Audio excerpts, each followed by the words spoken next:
समर्थ रामदास स्वामी यांच्या या दासनवमीच्या निमित्तानं आनंद आश्रम ही सुद्धा एक ऐतिहासिक वस्तू आहे. या ठिकाणी दरवर्षी अत्यंत निष्ठेनं अशा प्रकारची ही व्याख्यानमाला चालवली जाते आणि अशा या ऐतिहासिक वास्तूमध्ये ऐतिहासिक महामानवाच्या स्मरणार्थ आपल्याला काही बोलायला मिळणं हे माझं भाग्य आहे. मित्रांनो, यावर्षी अनेक योगायोग आहेत. एक म्हणजे छत्रपती शिवाजी महाराजांच्या राज्याभिषेकाला 350 वर्ष पूर्ण झालेली.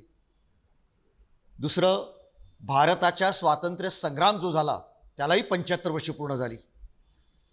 आणि अजून एक जो योगायोग आहे आणि जो आजच्या व्याख्यानाचा मुख्य विषय आहे तो म्हणजे 1857च्या स्वातंत्र्य समराचे सेनानी नानासाहेब पेशवे यांचं हे 200व जयंतीचं वर्ष आहे.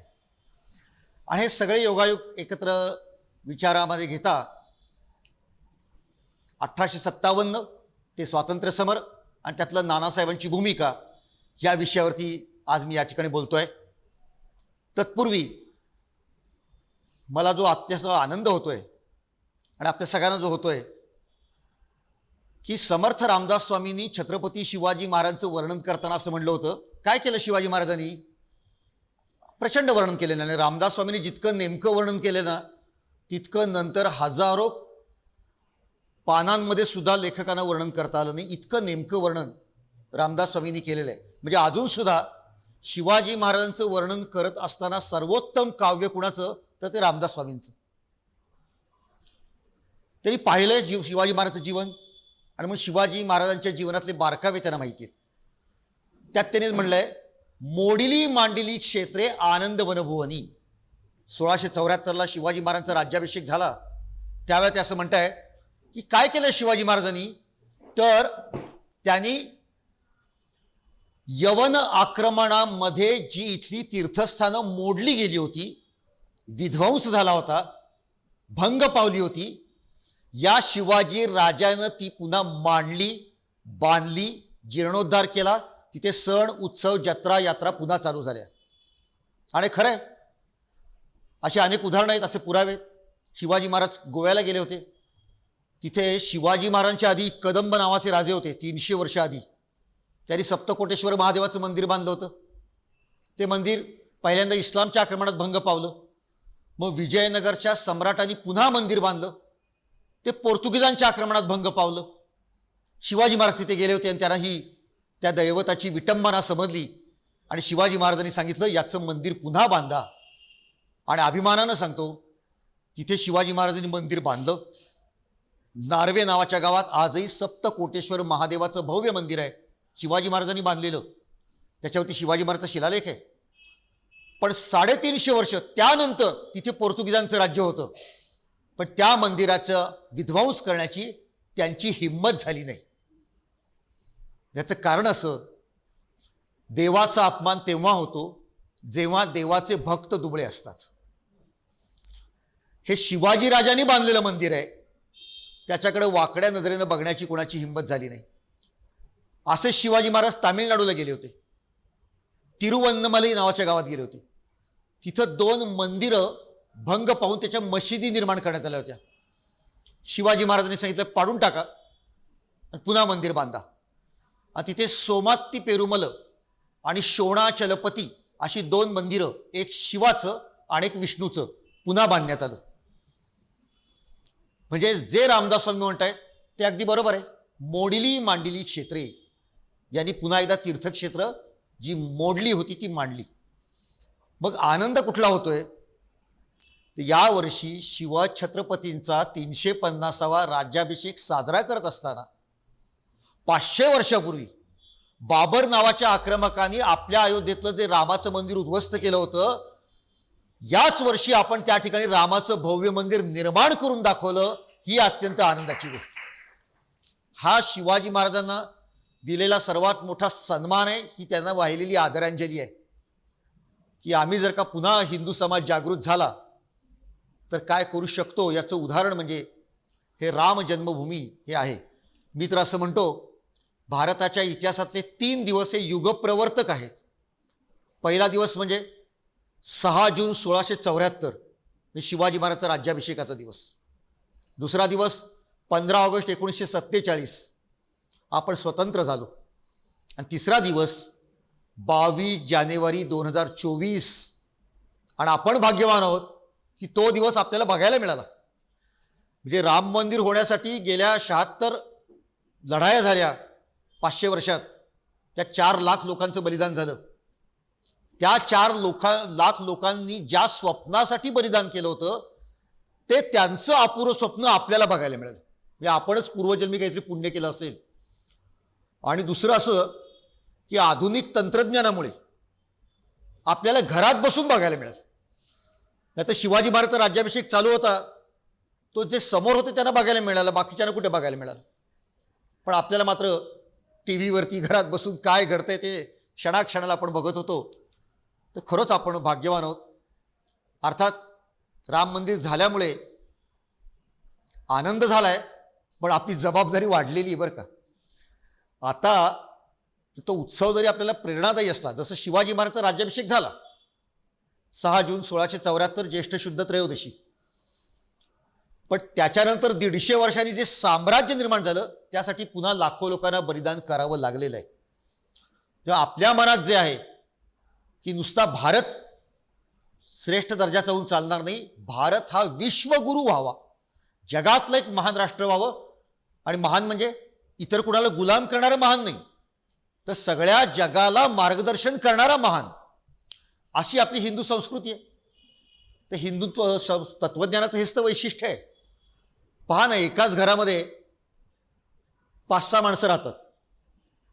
एखाद्याला शक्तिमान व्हायचं आहे तो हनुमंताची पूजा करतो, एखाद्याला लिखाण करायचं तो सरस्वतीची आराधना करतो, कुणी विष्णूची पूजा करतो, कुणी म्हणेल मी निराकार ओंकाराची आराधना करतो, तर कुणी म्हणेल मी नास्तिक आहे, मला देवच मान्य नाही.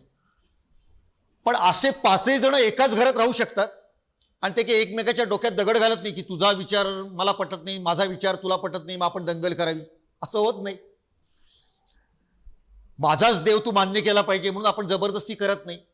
त्या वेगवेगळ्या देवतांची आराधना करून सुद्धा आपण एकत्र गुण्या गोविंदानं राहू शकतो. हा हिंदुत्वाचा विचार सगळ्या जगाने स्वीकारला तर जग सुखी होईल.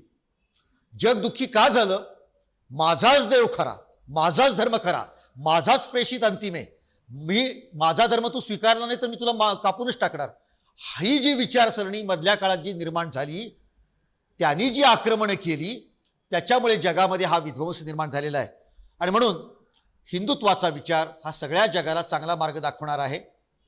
तो विचार पुढे नेण्यासाठी राम मंदिर ही सुरुवात आहे, तो कळस नाही आहे, सुरुवात आहे. आता आपल्या सगळ्यांची जबाबदारी वाढलेली आहे आणि म्हणून त्याबद्दलचा एक आनंद मी प्रगट करतो. महाराष्ट्राच्या इतिहासातलं हे जे व्यक्तिमत्व आहे नानासाहेब पेशवे, आणि यांनी काय करून दाखवलं हे आपण आजच्या व्याख्यानामध्ये बघणार आहोत. मित्रांनो, भारत हा अत्यंत श्रेष्ठ दर्जाचा असा देश, हजारो वर्षाची परंपरा, वेद उपनिषद रामायण महाभारत इथे निर्माण झालं. जगातला पहिला ग्रंथ ज्याला म्हणलं जातं ऋग्वेद, तो आमच्याकडे निर्माण झाला. म्हणजे ज्या वेळेला इंग्लंड आणि अमेरिकेतल्या लोकांना अंगावरती कपडे घालण्याची अक्कल नव्हती, त्यावेळेला आमच्याकडं प्राचीन ग्रंथांचं लेखन होत होतं. पलीकडे प्रदर्शन भरलेलं आहे, त्या प्रदर्शनातला एक एक ग्रंथ याची साक्ष देतोय की किती आम्ही ज्ञानाची आराधना करणारे होतो. असा आमचा गौरवशाली इतिहास आहे. अटल बिहारी वाजपेयींनी कवितेमध्ये म्हणलंय, जब पश्चिम ने वनफल खाकर छाल पहनकर लाज बचाई. त्यांना कपडे करण्याची अक्कल नव्हती, झाडाचीच साल ते ओढायचे आणि आपल्या भोवती कपडे म्हणून गुंडाळायचे. जब पश्चिम ने वनफल खाकर छाल पहनकर लाज बचाई, तब भारत से सामवेद का स्वर्गिक स्वरथा दिया सुनाई. त्यावेळेला आमच्याकडे सामवेदाचं गायन होत होतं. तर असा हा पुण्यभूमी, धर्मभूमी, कर्मभूमी, ज्ञानभूमी, विज्ञानभूमी, कला साहित्य संपन्न भूमी असा आमचा भारत देश होता. पण असं म्हणतात ना, ज्या झाडाला फळं असतात त्यालाच दगडं मारली जातात. त्यामुळे संपन्न भारताला लुटण्यासाठी लुटारूंच्या टोळ्या यायला लागल्या. लुटारू हा शब्द वापरला पाहिजे. शक आले, हूण आले, अलेक्झांडर आला, ग्रीक आले, ही सगळी आक्रमण होत गेली. आपण संघर्ष केला, टक्कर दिली, काही लोकांना आपल्यामध्ये सामावूनच घेतलं. पण नंतर आला तो मोहम्मद बिन कासिम आला आणि ते इस्लामचं आक्रमण सुरू झालं. 6व्या शतकापासून ते आत्तापर्यंत म्हणजे 250-300 वर्षापर्यंत आपला पेशवाईच्या अंतापर्यंत आपण इस्लामिक सत्तांच्या विरुद्ध लढत होतो आणि तो एक महाभयंकर संघर्ष झाला. हे खरं आहे की आपल्यावरती त्यांनी राज्य केलं, पण हेही खरं आहे की त्यांच्या आक्रमणाच्या वावटळीमध्ये आमची संस्कृती, परंपरा, धर्म, आमची मूल्य आम्ही नष्ट होऊ दिली नाहीत. 1000 वर्ष लढलोय, 1000 वर्ष आम्ही संघर्ष केलेला आहे. अभिमानच वाटला पाहिजे याचा. मग कुठे हुतात्मा दाहिर असेल, कुठे पृथ्वीराज चव्हाण असेल, कुठे राणा संग किंवा महाराणा प्रताप असेल, कुठे 10 गुरु आणि गुरु गोविंद अशी गुरूंची परंपरा असेल. दक्षिण भारतामध्ये हरिहर बुक्क विद्यारण्य सरस्वतींच्या प्रेरणेनं आणि नंतर कृष्णदेवराय तुळू असा असेल, लाचित बडफुकन असेल आसामचा, किंवा बुंदेलखंडातला छत्रसाल बुंदेला असेल, आणि महाराष्ट्रात तर काय छत्रपती शिवाजी, संभाजी, नंतरच्या काळामध्ये बाजीराव पेशवे, नानासाहेब पेशवे, माधवराव पेशवे अशी परंपरा आहे. त्यामुळे आम्ही 1000 वर्ष यांच्याशी लढलो. मित्रांनो, आपल्याला पर्शिया नावाचा देश ऐकून माहिती. आज जगाच्या नकाशात गेलो तर कुठे मिळतो पर्शिया? सापडत नाही. होता ना, पर्शिया नावाचा देश होता, तिथे पारशी नावाचा समाज होता, त्यांचा धर्म होता, संस्कृती होती, परंपरा होती, पूजा पद्धती होती. अत्यंत श्रद्धेनं ते त्यांच्या पूजा पद्धतीचं आचरण करत होते. काय झालं? इस्लामचं आक्रमण झालं, काहींची कत्तल झाली, काहींचं जबरदस्तीनं धर्मांतर झालं आणि काही लोक परागंदा झाले. आज आपल्या भारतामध्ये काही पारशी लोक आपल्याला पाहायला मिळतात. जगाच्या पाठीवरती काही 1000 पारशी शिल्लक आहेत जगामध्ये, बरं का. एकदा हे पारशी मरण पावले की जगातला पारशी धर्म नष्ट होऊन जाईल. आज जो इराण आहे ना, तो एकेकाळचा पर्शिया आहे. भारत एवढाच आकार आहे, त्यांची पण संस्कृती आणि परंपरा होती. म्हणजे आपलं असं झालं नाही म्हणून या 1000 वर्षातल्या वीरांबद्दल आपण किती कृतज्ञ असलं पाहिजे. स्वामी विवेकानंद जे गेले होते ना अमेरिकेला, त्यांचं ते अतिशय गाजलेलं भाषण आहे, 4 मिनिटाचं भाषण आहे. आपल्याला फक्त एवढंच माहीत असतं, अमेरिकेतील माझ्या बंधू आणि भगिनींनो. पुढं काय बोललं ते महत्त्वाचं आहे. त्या 4 मिनिटाच्या भाषणात विवेकानंदांनी सांगितलंय की ज्या वेळेला जगामध्ये ज्यू लोकांवरती अत्याचार झाले तेव्हा त्यांना आश्रय कोणी दिला? माझ्या भारतात. ज्या वेळेला जगावरती पारशी लोकांवरती आक्रमण झालं तेव्हा त्यांना आश्रय कोणी दिला? माझ्या भारतात. तेव्हा पारशी लोकांना आपण आश्रय दिला, ज्यू लोकांना आपण आश्रय दिला. ज्यूंचं आत्ता इस्रायल राष्ट्र निर्माण झालंय 70 वर्षापूर्वी आपल्याबरोबरच. त्यांनी इतिहास लिहिला. आता इतिहासात काय लिहिणार?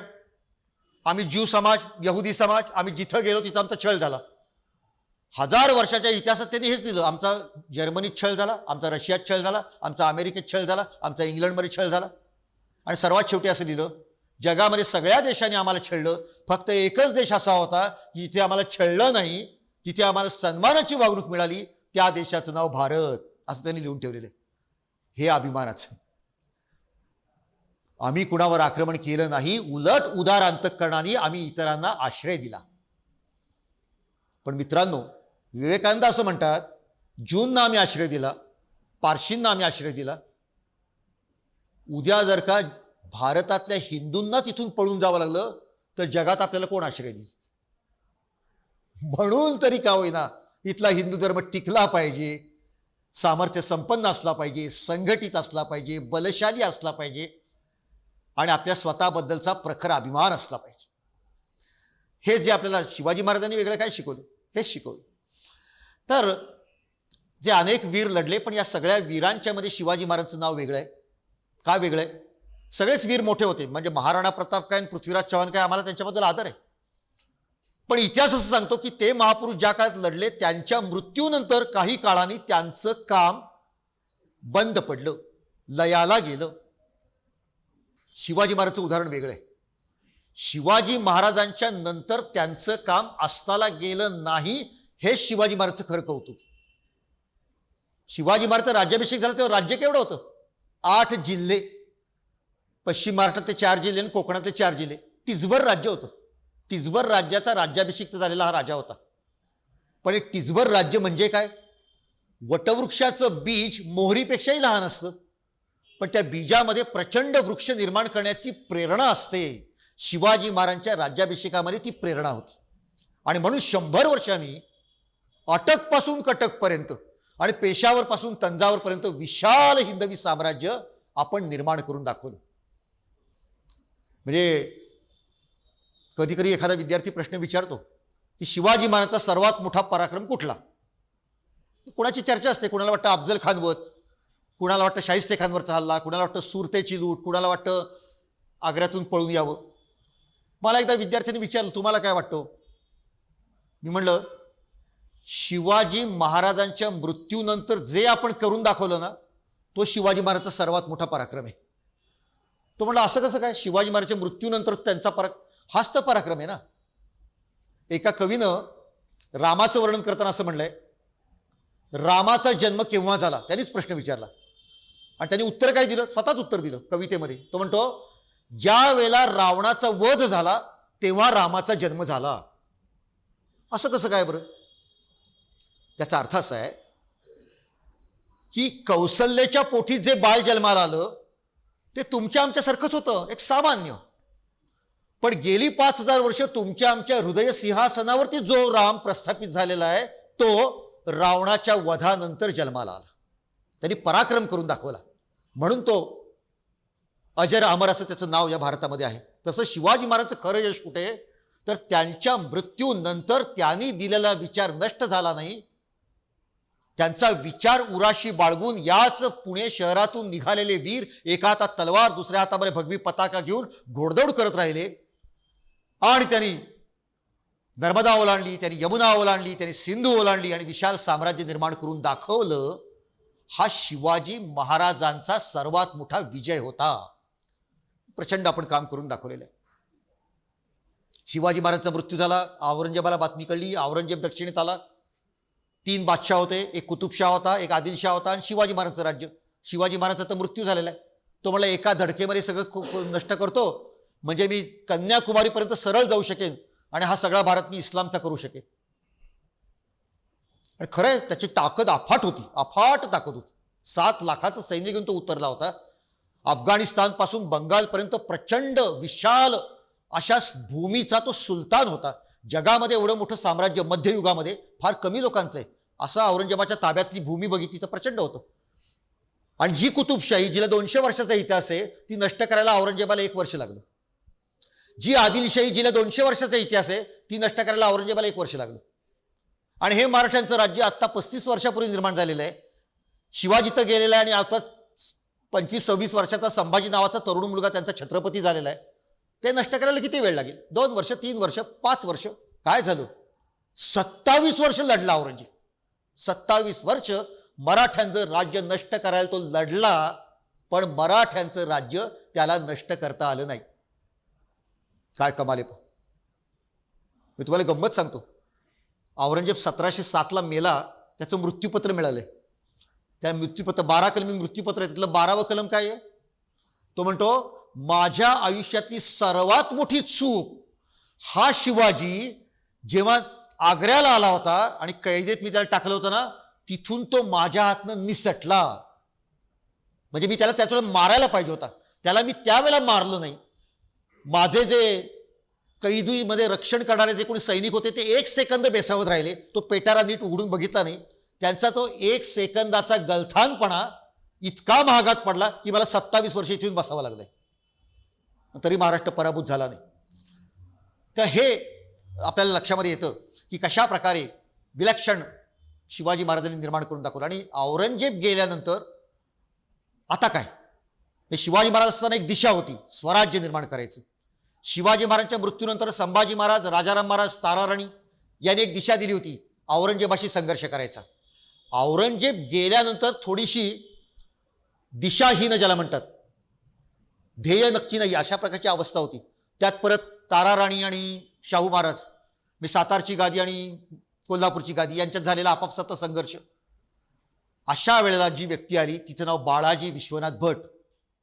हे पेशवे, हे मूळचे हरिहरेश्वर कोकणातले, श्रीवर्धन हरिहरेश्वर तिथून आलेले भट घराणं. पण त्यांच्या गुणामुळे, त्यांच्या कर्तृत्वामुळे, त्यांच्या पराक्रमामुळे त्यांना एकामागून एक पदं मिळत गेली. आणि बाळाजी विश्वनाथ हे विलक्षण व्यक्तिमत्व होतं. सरसेनापती धनाजी जाधव यांच्या हाताखाली त्यांनी पराक्रम केला होता. आणि आज्ञापत्र ग्रंथाचे कर्ते लेखक रामचंद्रपंत अमात्य यांच्या हाताखाली पण त्यांनी काम केलं होतं.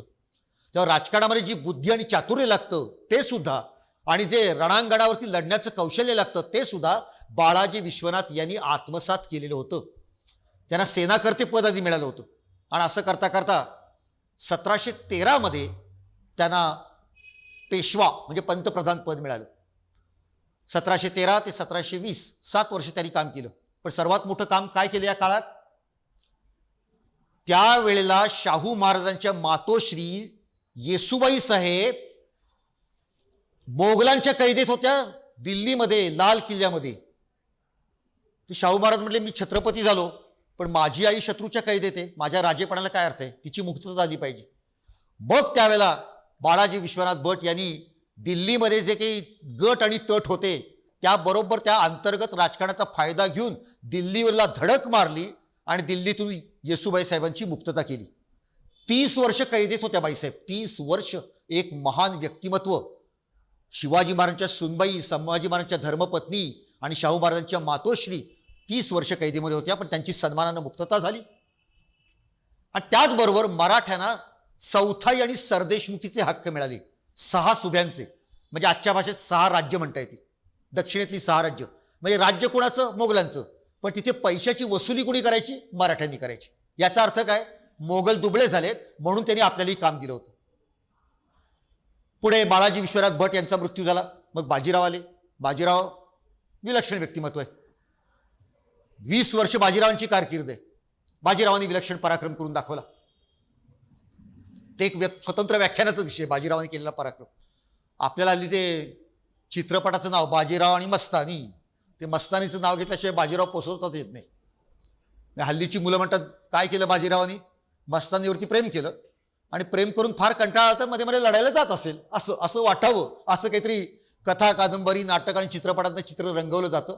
प्रचंड पराक्रम केला हो. म्हणजे एका इतिहासकारांनी बाजीराव जो प्रवास केला बाजीरावांनी घोडदौड, त्याचा हिशेब मांडला. 20 वर्षात बाजीरावांनी 2.25 लाख किलोमीटर घोडदौड केलेली आहे. 2.25 लाख किलोमीटर. कधी कधी तर एकेका दिवशी 100 किलोमीटर गेलेला आहे बाजीराव. 100 किलोमीटर. आज जर का जायला सांगितलं घोड्यावरनं तर जाता येणार नाही, आणि गेला तर पुढे 8 दिवस हॉस्पिटलमध्ये ठेवावं लागेल. असा बाजीराव. म्हणजे एकदा दिल्लीवरती बाजीरावाने हल्ला केला. दिल्लीच्या बाहेर तो आला होता. तर सुलतान घाबरला. तर तो आपल्या काही सेवकांना म्हणला, नक्की बाजीरावाच आला काय? कारण आज एकदा अफवा यायच्या बाजीरावाला. तो म्हणला नक्की कोण आलाय? बाजीराव आलाय काय बघून या. ते गेले. बाजीराव कुठे थांबतोय? तो वाऱ्याच्या वेगाने आला आणि वाऱ्याच्या वेगाने गेला. तर तिथे जे सैनिक होते हे सुलतानांनी पाठवलेले, ते आले. ते म्हणजे आम्हाला समजलं नाही कोण येऊन गेलं ते, पण तिथे एक वाळका भाकरीचा तुकडा सापडलाय, तो आणलाय. तर तो भाकरीचा तुकडा सुलतानाने हातात घेतला आणि तो म्हणला, अशी भाकरी खाऊन रणांगण गाजवण्याचं काम बाजीरावच करू शकतो. नक्की बाजीराव घेऊन गेला. हे लक्षात घ्या. म्हणजे कधी कधी वाचताना डोळ्यामध्ये पाणी येतं. काय लढलेत. ती दिल्लीची कडाकाची थंडी, ते राजस्थानचा रणरणट वाळवंट, तो पाऊस, ते धुकं, कशाची पर्वा केली नाही. स्वतःच्या जीवनाची पर्वा केली नाही. या सगळ्या पेशव्यांचा मृत्यू किती लहानपणी झालेला आहे. बाजीराव 40व्या वर्षी मृत्यू पावलेला. नानासाहेब 41व्या वर्षी, माधवराव तर 27व्या वर्षी. अशा प्रकारे ही माणसं, कारण त्यांनी झोकून देऊन काम केलं होतं. बाजीरावांच्या मृत्यूनंतर नानासाहेब आले. त्या नानासाहेब 21 वर्ष पंतप्रधान होते. 21 वर्ष त्यांनी काम केलेले. बाजीराव प्रत्यक्ष रणांगणावरती गेले तितके नानासाहेब नाही गेले. अनेक लढाईंमध्ये होते नानासाहेब, पण नानासाहेबांचा कारभार अत्यंत उत्तम दर्जाचा होता. त्यांच्या काळामध्ये जे कर्जबाजारीपणा आला होता तो कमी झाला होता. प्रशासनावर त्यांची पकड होती. आज जे पुणे शहर म्हणतो ना आपण, त्याचं खरं श्रेय नानासाहेबांचं आहे. नानासाहेब पुण्याचे शिल्पकार आहेत. हा लकडी पूल कुणी बांधला? तळ्यातला गणपती, पर्वती कुणी बांधलं? कात्रजचे 2 तलाव आहेत. ते 2 तलाव निर्माण करून तिथून अंडरग्राऊंड उत्तम दर्जाचं पिण्याचं पाणी पेठांमध्ये अजूनही वाहतंय. कुणी केलं? नानासाहेबांनी केलेलं आहे. मी कधी कधी कॉर्पोरेशनची पाईपलाईन फुटते पण त्यांची पाईपलाईन अजून चालू आहे. अशा अनेक प्रकार नानासाहेबांनी करून दाखवलेले आहेत. या नानासाहेबांना 1752 दिल्लीच्या बादशाचं पत्र आलं होतं. त्या पत्रात दिल्लीचा बादशाह म्हणतो की आता भारतावरती इराणचा बादशाह नादिरशाह याची आक्रमण होत आहेत आणि भयंकर क्रूर आहे. म्हणजे मोगल आधीच क्रूर, त्यांनी सुद्धा ज्याला क्रूर म्हणावं तो नादिरशाह काय भयंकर असेल, तो भयंकरच होता. तो सहज गंमत म्हणून जाताना माणसं मारायचा, गायी मारायचा आणि गायीच्या मुंडक्याला माणसाचं धड आणि माणसाच्या मुंडक्याला गायीचं धड असं लटकवून जायचा, गंमत जाता जाता. इतका भयंकर मनुष्य होता. त्यामुळे मोगल घाबरले होते आणि मोगलांच्या लक्षात आलं होतं की आता आपण स्वतःचं रक्षण करू शकत नाही, आता आपलं रक्षण करण्याची भारतातली एकच ताकद आहे, ती म्हणजे दक्षिणेतले मराठे. म्हणून त्यांना म्हणले या आणि आमचं रक्षण करा. आणि म्हणून मराठ्यांनी त्यांनी बोलवलं. हा करार 1752 झाला, त्याला अहमदिया करार म्हणतात. म्हणजे काय बघा, काय सामर्थ्य मराठ्यांचं वाढलेलं आहे. 50 वर्षापूर्वी याच गादीवरती औरंगजेब बसला होता आणि तो मी मराठ्यांना गाडून टाकतो अशी भाषा बोलत होता. आणि 50 वर्षानंतर त्याचा वारसदार जो दिल्लीचा बादशाह झालेला आहे तो गुडघे टेकून पदर पसरून मराठ्यांना विनंती करतोय, तुम्ही उत्तरेत या आणि आमचं रक्षण करा. इतकी मराठ्यांनी ताकद वाढवली आहे. आणि त्या बदल्यात मोगल काय देणार? संपूर्ण भारत जवळजवळ, म्हणजे आज जो पाकिस्तान आहे ना, त्याचं सिंध आणि पंजाब म्हणतो पाकिस्तानमधले, तिथपर्यंत सगळी ठिकाणी वसुली करण्याचा अधिकार मराठ्यांना आहे. राज्य मोगलांचं, वसुली मराठे करणार. म्हणजे भारतात सर्वत्र मराठ्यांना आता मोगल अडवणार नाहीत, उलट मोगलांचे प्रतिनिधी म्हणून मराठे येणार आहेत. हे आपल्या वाढलेल्या सामर्थ्याचं प्रतीक आहे. 1758 आता काय झालं होतं, नादिरशाह मेला, पण नंतर आला तो अफगाणिस्तानचा बादशाह अहमद शाह अब्दाली, त्याची आक्रमण सुरू झाली. तर त्याच्या पाठलाग करता करता राघो बरारी म्हणजे राघोबा दादा ते उत्तरेत गेले आणि ते अटकेपर्यंत गेले. आपण जे म्हणतो ना अटकेवर झेंडा लावला, तो हा काळ आहे 1758. आणि अहमद शाह अब्दालीला पिटाळून लावलं आणि अटकेवर झेंडा लावला. पलीकडे पेशावर आहे, पेशावर पाकिस्तान अफगाणिस्तान बॉर्डरवरती आहे, तिथपर्यंत मराठी गेले, पेशावरपर्यंत. भारतात दुसरा कुठला समाज गेला का? 5000 वर्ष भारतावरती तिकडून आक्रमण होत आहे. शक आले, हूण आले, ग्रीक आले, तुर्क आले, अरब आले, पठाण आले, मोगल आले. पण हे कुठनं आले, कोण हे, का बरं? आम्ही त्यांचा पाठलाग करून तंगडं तोडतो, कुणाला वाटलं नाही. फक्त मराठ्यांनी हे केलं, पेशावरपर्यंत गेले. आणि तिथलं एक पत्र आहे राघोबा दादांचं, नानासाहेबांनी लिहिलेलं. काय झालं, इराणचा बादशाह होता तो आणि आपण या दोघांचा शत्रू कॉमन होता, तो म्हणजे हा अफगाणिस्तानचा अहमद शाह अब्दाली. तर इराणचा बादशाह मराठ्यांना म्हणतोय तुम्ही तिकडून हल्ला करा, मी इकडून हल्ला करतो, दोघंही मिळून या अब्दालीला नष्ट करू, मग माझं राज्य अफगाणिस्तानपर्यंत येईल आणि तुम्हाला पंजाब सिंधपर्यंत तुम्हाला मिळेल. खरं पाहिलंच तर काय हरकत होती? पण त्या पत्रात मराठे म्हणतात हा अफगाणिस्तान म्हणजे आमच्या गांधारीचा गांधार, तो आपला आहे, तो आपण इराणला का म्हणून द्यायचा? नाही देणार. म्हणजे बघा, मी काही फार जुना 1000 वर्षापूर्वीचं सांगत नाही, आत्ता 250-300 वर्षापूर्वी घडलेलं हे पत्र आहे. त्या पत्रामध्ये आपण म्हणतोय अफगाणिस्तान आमचं आहे. आज आपल्या मनात हा विचार तरी येतोय का? पाकिस्तान आमचं आहे, अफगाणिस्तान आमचं आहे, ती भूमी आमची आहे, तिथली गांधारी आली इथे सुनबाई म्हणून, हे आपलं आहे. आणि म्हणून मराठे म्हणतात की नाही, आम्ही काबूल कंदाहारला जाणार. त्यात पत्रात वाचताना सुद्धा असं मन भरून येतं की काबूल कंदाहारला जाऊन आपला भगवा झेंडा फडकवायचा असं भन्नाट स्वप्न बघणारे आमचे मराठी होते, असं त्या पत्रातली वाक्य आहे. असं असतानाच पानिपतचं युद्ध झालं. 14 जानेवारी 1761 महाभयंकर युद्ध होतं. 1,00,000 माणसं मारली गेली. अहो, एका दिवसात शेळ्या, मेंढ्या, बकऱ्या मारायच्या म्हटलं ना तरी 1,00,000 मारणं अवघड आहे. पण त्या काळामध्ये पानिपतच्या रणांगणात एवढी माणसं मारली गेली. अर्थात पानिपतचं युद्ध जरी आपण हरलो तरी शर्मेनं मान खाली घालावी असं नाही आहे, आपल्याला अभिमान वाटावा असं ते युद्ध आहे. कारण आपण जरी हरलो तरी आपण लढलो, आपण चिवट प्रतिकार केला. 5000 वर्ष तिकडून आक्रमणं होत होती ना खैबर खिंडीतून. पानिपतच्या युद्धानंतर भारतावरती एकही आक्रमण तिकडून झालेलं नाहीये. कारण माहिती आहे, तिकडे निरोप गेला होता जाऊ नका भारतात, तिथे मराठे नावाचे तिखट लोक राहतात, ही मराठ्यांची कीर्ती आहे, हा आपला दरार आहे भारतात पसरलेला. तेव्हा हे आपण समजावून घेतलं पाहिजे की कशा प्रकारे आपण सामर्थ्य आपण निर्माण करून दाखवलं होतं. पण पानिपतला आपला हानी झाली हे खरं आहे. नानासाहेब पेशवे त्या धक्क्यामध्ये 5 महिन्यांनी मरण पावले पर्वतीवरती. आणि मग पंतप्रधान पदावरती आला 16 वर्षाचा मुलगा माधवराव पेशवे. आजचा 10वीचा मुलगा 16 वर्षाचा असतो. उद्या जर का 10वीतल्या मुलाला म्हणलं तुला उद्या पंतप्रधान करतो तर त्याला हार्ट अटॅक येतो. माधवराव 16व्या वर्षी पंतप्रधान आणि विशाल साम्राज्याचा. आणि त्यात पानिपतचं युद्ध हरल्यामुळे सगळ्या भारतातल्या शक्ती मराठ्यांना नष्ट करण्यासाठी धडपडतायत. अशा वेळेला माधवराव पंतप्रधान झाले. 10 वर्षाची कारकीर्द आहे. 10 वर्ष. 61 साली पंतप्रधान झाले, 72 साली मृत्यू. पण या 10 वर्षात त्यांनी काय केलं? 1771ला पुन्हा दिल्लीला धडक मारली आणि दिल्लीवरती पुन्हा भगवा झेंडा फडकवला. म्हणजे पानिपतमध्ये मराठे संपले संपले असं ते म्हणत होते ना, त्यांना दाखवून दिलं आम्ही संपलो नाही, आम्ही पुन्हा दिल्लीवरती हल्ला करू शकतो. हे करून दाखवलं. पुढे माधवरावांचा मृत्यू झाला आणि मग पेशवे पदावरती तशा प्रकारचं सामर्थ्य संपन्न कोणी आलं नाही. आणि त्यावेळेला पेशवाईची जो रथ आहे तो कोणी सांभाळला असेल तर तो 2 व्यक्तींनी, एक कारभारी नाना फडणीस आणि सरसेनापती महादजी शिंदे यांनी प्रचंड काम करून दाखवलं. महादजी शिंदे मराठ्यांचा सरसेनापती होता, पण त्याच वेळेला मोगल दरबारात त्याला वकील मुतालिक म्हणून पदवी होती. इतका तो मोठ्या पदावर होता. 400 वर्षाच्या मोगल काळामध्ये बादशाच्या शेजारी बसण्याचा कुणालाही अधिकार नव्हता. सगळ्यांनी उभं राहायचं, फक्त बादशात बसणार. पहिल्यांदा असं घडलं की बादशाच्या शेजारी एका व्यक्तीला बसण्याची परवानगी मिळाली, तो महादजी शिंदे होता. त्यांनी ते स्थान निर्माण केलं होतं. मग एकदा तर असं झालं की गुलाम कादर नावाच्या, म्हणजे तो नजीब खानचा नातू, त्यांनी हल्ला केला.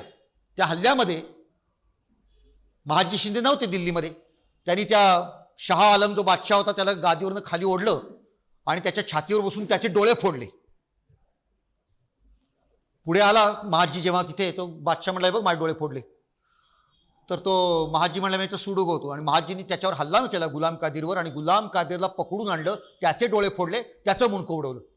आणि मग हे झाल्यानंतर त्या ठिकाणी महादजीला विचारलं बादशाहनी की तुला काय देऊ, तू माझं काम केलंस, तू सूड उगवलास, काय देऊ तुला? बादशाह विचारतोय. महादजींनी काय मागणं मागितलं? महादजी म्हणला तुम्हाला मला किती द्यायचं आहे का? गेली 400 वर्ष या दिल्लीच्या लाल किल्ल्यावरती तुमचा मोगलांचा हिरवा झेंडा फडकतोय, त्याच्या शेजारी आमचा भगवा झेंडा फडकला पाहिजे. आणि बादशाहला ते हो म्हणावं लागलं. आणि तिथे भगवा झेंडा फडकत होता 15 वर्ष. 15 वर्ष भगवा झेंडा फडकत होता. म्हणजे 1794ला महादजी शिंदे मरण पावले. आपल्या पुण्याजवळ वानवडीला त्यांची छत्री आहे. पण 1803 पर्यंत तिथे झेंडा फडकत होता. 1803ला इंग्रजांनी दिल्ली घेतली. आजही आपण दिल्लीमध्ये फिरोजशाह कोटला मैदानात गेला तर इंग्रजांचा विजयस्तंभ आहे आणि त्यात इंग्रजांनी लिहिलंय आम्ही दिल्ली घेतली मोगलांकडून नाही, मराठ्यांकडून घेतली. म्हणजे दिल्ली मराठ्यांकडे होती. आज शाह आलम जो बादशाह आहे ना, त्याला इंग्रजांनी पळवून दिलं होतं कलकत्त्याला. या महादजी शिंदेने सोडवून आणलं आणि पुन्हा दिल्लीत बसवलं. आणि गंमत सांगू, महादजी शिंदे दिल्लीच्या बादशाला पेन्शन देत होता. बादशाह पेन्शनर होता मराठ्यांचा. किती गंमत आहे पहा. काय दुबळा करून ठेवला होता, बावलं होतं बावला आपल्या हातात. इतकं सामर्थ्य मराठ्यांचं वाढलं होतं. म्हणजे अजून अशी काही वर्ष गेली असती ना तर काय सांगावं, सातारच्या छत्रपतींना तिथून घेऊन आपण दिल्लीच्या तख्तावरतीच बसवलं असतं, झालं असतं तर. पण नाही झालं असं. पण दुर्दैवाने नंतरचा काळ, महादजी शिंद्यांचा मृत्यू झाला, नाना फडणीस गेले, दुसऱ्या बाजीरावाकडे लढण्याची कुवत नव्हती. असं करता करता 1818 हे वर्ष आलं आणि मराठ्यांचा अस्त झाला आणि इंग्रज नावाची ताकद या देशामध्ये आरूढ झाली. मगाशी मी ज्या पानिपतचा उल्लेख केला ते वर्ष अनेक दृष्टीने महत्त्वाचं आहे. कारण काय, ईस्ट इंडिया कंपनी भारतामध्ये आली. आता परत जर आपण थोडा अजून भूतकाळात एकदा जाऊन यायचं आहे. शिवाजी महाराजांचा जन्म 1630चा आहे, पण त्याच्या आधी 30 वर्ष इसवी सन 1600 ईस्ट इंडिया कंपनीची स्थापना झाली आणि ते येत आहेत. पहिल्यांदा व्यापारी म्हणून आले, वखारी निर्माण केल्या, वेगवेगळे राज्यकर्ते होते. त्या राज्यकर्त्यांची परवानगी काढली, त्यांना खुश केलं, त्यांना शस्त्र दिली. कधी कधी राजकारणामध्ये नागपूरसुद्धा खुपसलं. शिवाजी महाराजचं आपल्याला माहिती आहे, शिवाजी महाराज पन्हाळ्याच्या वेड्यामध्ये अडकलेले असताना राजापूरच्या इंग्रजांनी सिद्धी जोहरला 2 तोफा पाठवल्या होत्या शिवाजी महाराजच्या विरुद्ध. तर शिवाजी महाराज इतके संतापले होते. शिवाजी महाराजचं वाक्य असं आहे, हे साधे सुधे व्यापारी नव्हेत, आपले येथे राज्य स्थापावे ऐसे यांच्या मनी आहे. का शिवाजी महाराजची दूरदृष्टी आहे बघा. त्यांनी तेव्हाच इंग्रजांचं खरं रूप ओळखलं होतं. एका ठिकाणी तर बखरीमध्ये असं म्हणलंय, आपल्या डोळ्यातलं काजळ जरी पळून गेलं तरी आपल्याला कळणार नाही असे लबाड लोक आहेत. मेले तरी जागेवरचा हक्क सोडणार नाही, चिवट. तर हे मराठ्यांच्या कागदपत्रांमध्ये इंग्रजांचं वर्णन आपल्याला पाहायला मिळतं. आणि इंग्रजांची ताकद वाढायला लागली. पुढे फ्रेंच इंग्रज यांचा संघर्ष झाला, त्यात फ्रेंचांचा पराभव झाला आणि इंग्रजांना कुणी प्रतिस्पर्धी उरला नाही. आणि इंग्रजांची ताकद अशा प्रकारे वाढताना त्यांच्या डोक्यात हा विचार आला की आपण आत्तापर्यंत व्यापारी म्हणून आलो, पण व्यापारी म्हणून आल्यानंतर इथे जे राज्य करते, कुठे मोगल असतील, कुठे मराठे असतील, कुठे आदिलशाह असेल, कुठे कुतुबशाह असेल, त्या प्रत्येक राज्यकर्त्याची आपल्याला परवानगी काढावी लागते, हात जोडावे लागतात. मग त्यापेक्षा इथल्या सगळ्या राज्यकर्त्यांना लाथ मारून आपण हाकलून दिलं आणि हा सगळा देश आपल्याच ताब्यात घेतला, तर मग लुटायला काही अडचणच नाही, लुटून न्यायचं फक्त. आणि मग ही राक्षसी महत्वाकांक्षा त्यांच्या मनात निर्माण झाली की भारतावरतीच आपला ताबा निर्माण करू. आणि तशी पावलं त्यांची पडायला लागली. म्हणजे पहा, 1600 ते 1757 म्हणजे 157 वर्ष इंग्रज व्यापारच करत होते. 1757 नंतर त्यांचं साम्राज्यवादी हा चेहरा उघड आला. काय झालं 1757ला? प्लासीची लढाई झाली. बंगालमध्ये ही लढाई झाली आणि बंगालमधल्या तिथल्या नवाबाचा पराभव करून इंग्रजांनी ताबा मिळवला. एवढ्या छोट्याशा भागाचे आता इंग्रज राज्यकर्ते बनले. स्वतःने तिथे बसले सिंहासनावर. तिथे मीर जाफरला बसवलं, कधी मीर कासिमला बसवलं, पण रिमोट कंट्रोल इंग्रजांच्या हातात. तर बंगाल त्यांच्या ताब्यात गेला. आणि 1764ला बक्सारची लढाई झाली. बक्सारच्या लढाईनंतर बंगाल तर होताच, बिहार आणि ओरिसा सुद्धा त्यांच्या ताब्यामध्ये गेलं. हे मी का वर्ष सांगतोय, म्हणजे पानिपत झालं 1761ला, त्याच्या 4 वर्ष आधी प्लासीची लढाई झाली आहे आणि त्याच्या 4 वर्षांनंतर बक्सारची लढाई झाली आहे. म्हणजे एका बाजूला पानिपतचं युद्ध होत आहे, त्यात मराठे हरत आहेत आणि या देशातला सर्वात ताकदवान जो समाज आहे, जे राज्य आहे, ते हळूहळू दुबळं होत चाललेलं आहे. आणि त्याच वेळेला इंग्रज नावाची शक्ती ही हळूहळू वाढत चाललेली. आणि म्हणून तो याला ट्रान्झॅक्शन म्हणतात, जेव्हा परिवर्तनाचा काळ म्हणतात, जेव्हा गाडी जशी रूळ बदलते तसं भारताच्या सत्ता परिवर्तनाची सुरुवात इथे आपल्याला पाहायला मिळते. आणि मग इंग्रजांनी पद्धतशीरपणे, अत्यंत अभ्यासपूर्ण आणि पेशन्स ठेवून, त्याला घाई नाही आहे, ते बघतायत पुढे कोण राज्य करताय. महादजी शिंदे जिवंत असेपर्यंत ते शांत राहिले. महादजी मेल्यानंतर त्यांनी ताबा घेतला. टिपू सुलतान मेल्यानंतर त्यांनी मैसूरचं राज्य घेतलं. निजामाला तर त्यांनी तैनाती फौजेचं धोरण स्वीकारायला लावलं. अशा प्रकारे एक एक आपल्या भारताचा लचका तोडत त्यांनी देश ताब्यामध्ये घेतला. भांडणं लावली.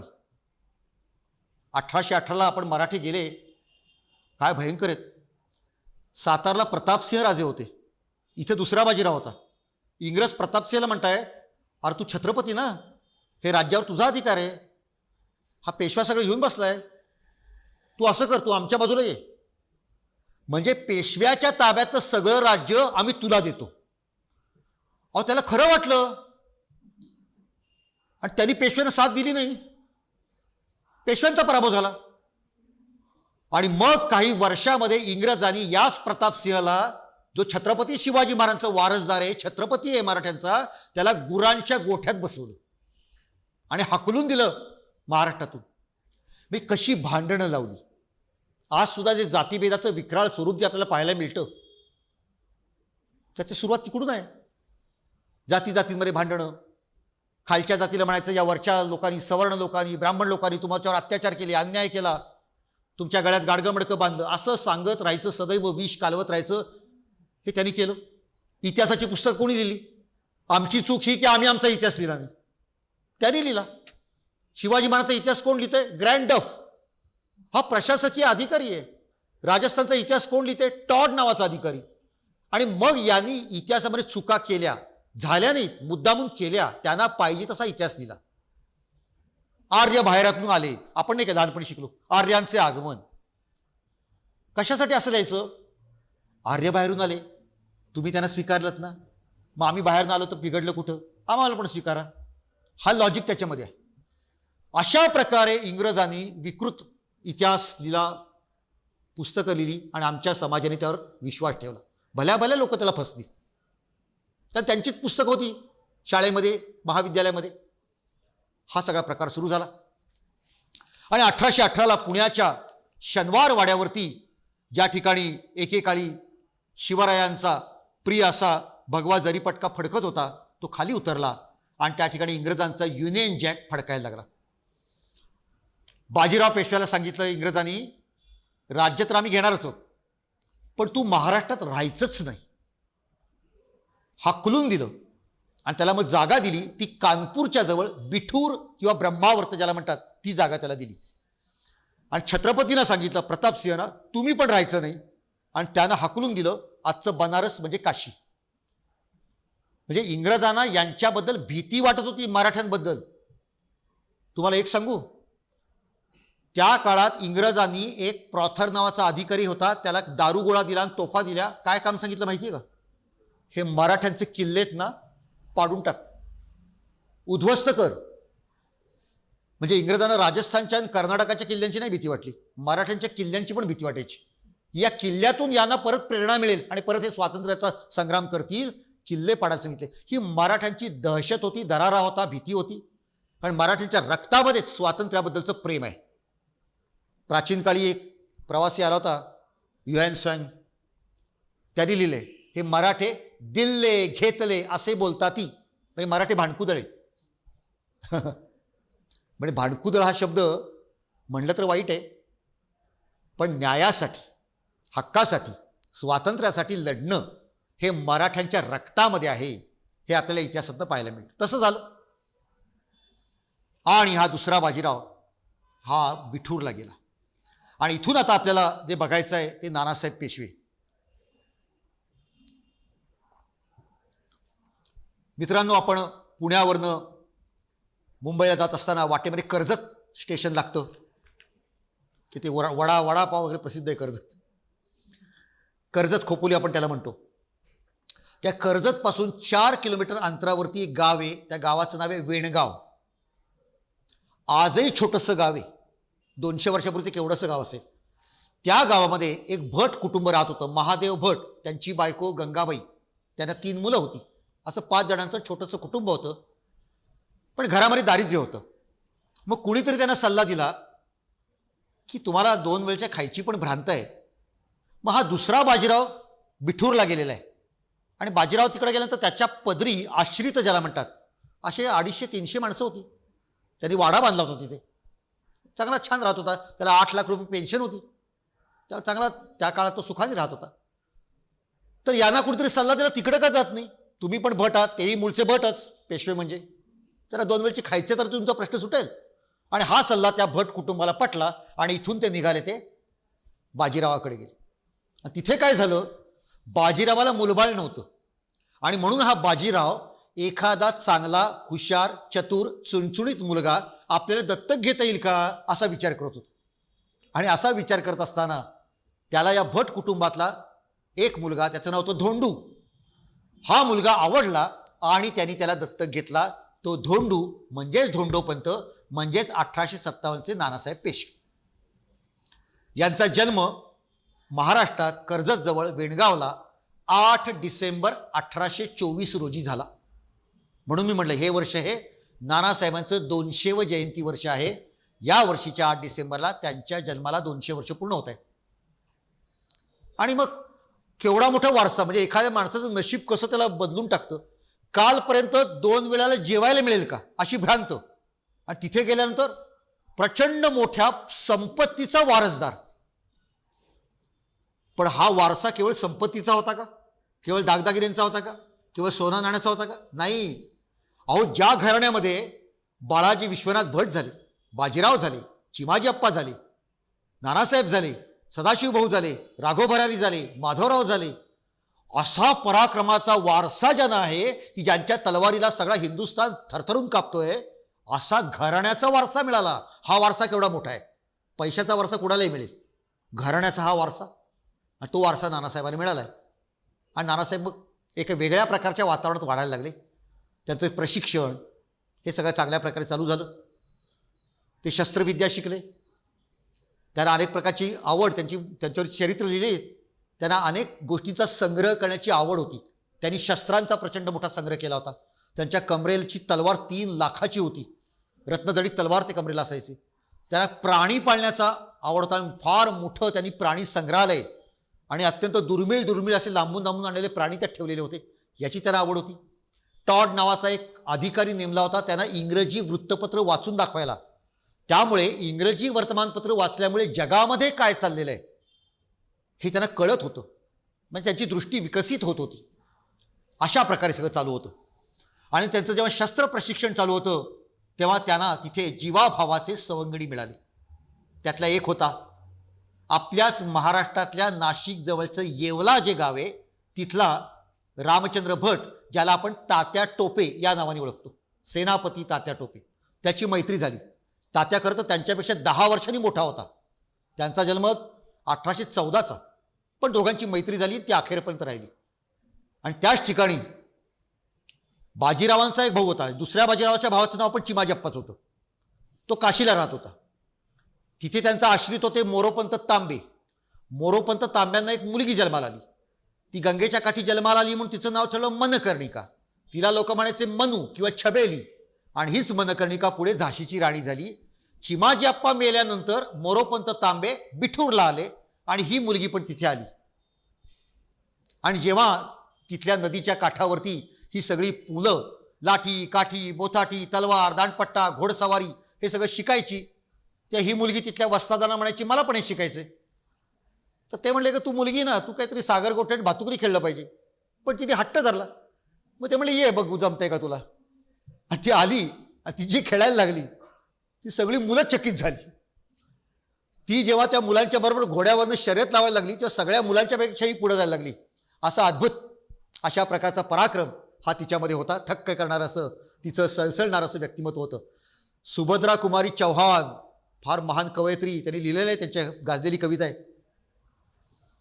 कानपूर के नाना की मुह बोली बहन छबेली थी, नाना के संग पढ़ती थी व नाना संग के खेली थी, बर्ची ढाल कृपाण कटारी उसकी यही सहेली थी, और वीर शिवाजी की गाथाएं उसको याद जबानी थी, बुंदेले हर बोलो मुँह से हमने सुनी कहानी थी, खूब लड़ी मर्दानी वो तो झांसी वाली रानी थी, झांसी वाली रानी. विलक्षण असं व्यक्तिमत्व आहे. आणि नानासाहेबांनी तिला आपली बहीण मानलं होतं. पुढे ही मुलगी तिला मागणी आली. आपल्याला माहिती आहे रामचंद्रपंत नेवाळकर झाशीचे राजे होते आणि त्यांनी मागणी घातली आणि त्याप्रमाणे तिचा विवाह झाला आणि ती मग झाशीची राणी झाली. लहानपणी हत्तीवर बसायचं तिने हट्ट धरला होता, ती आपण कथा ऐकली असेल.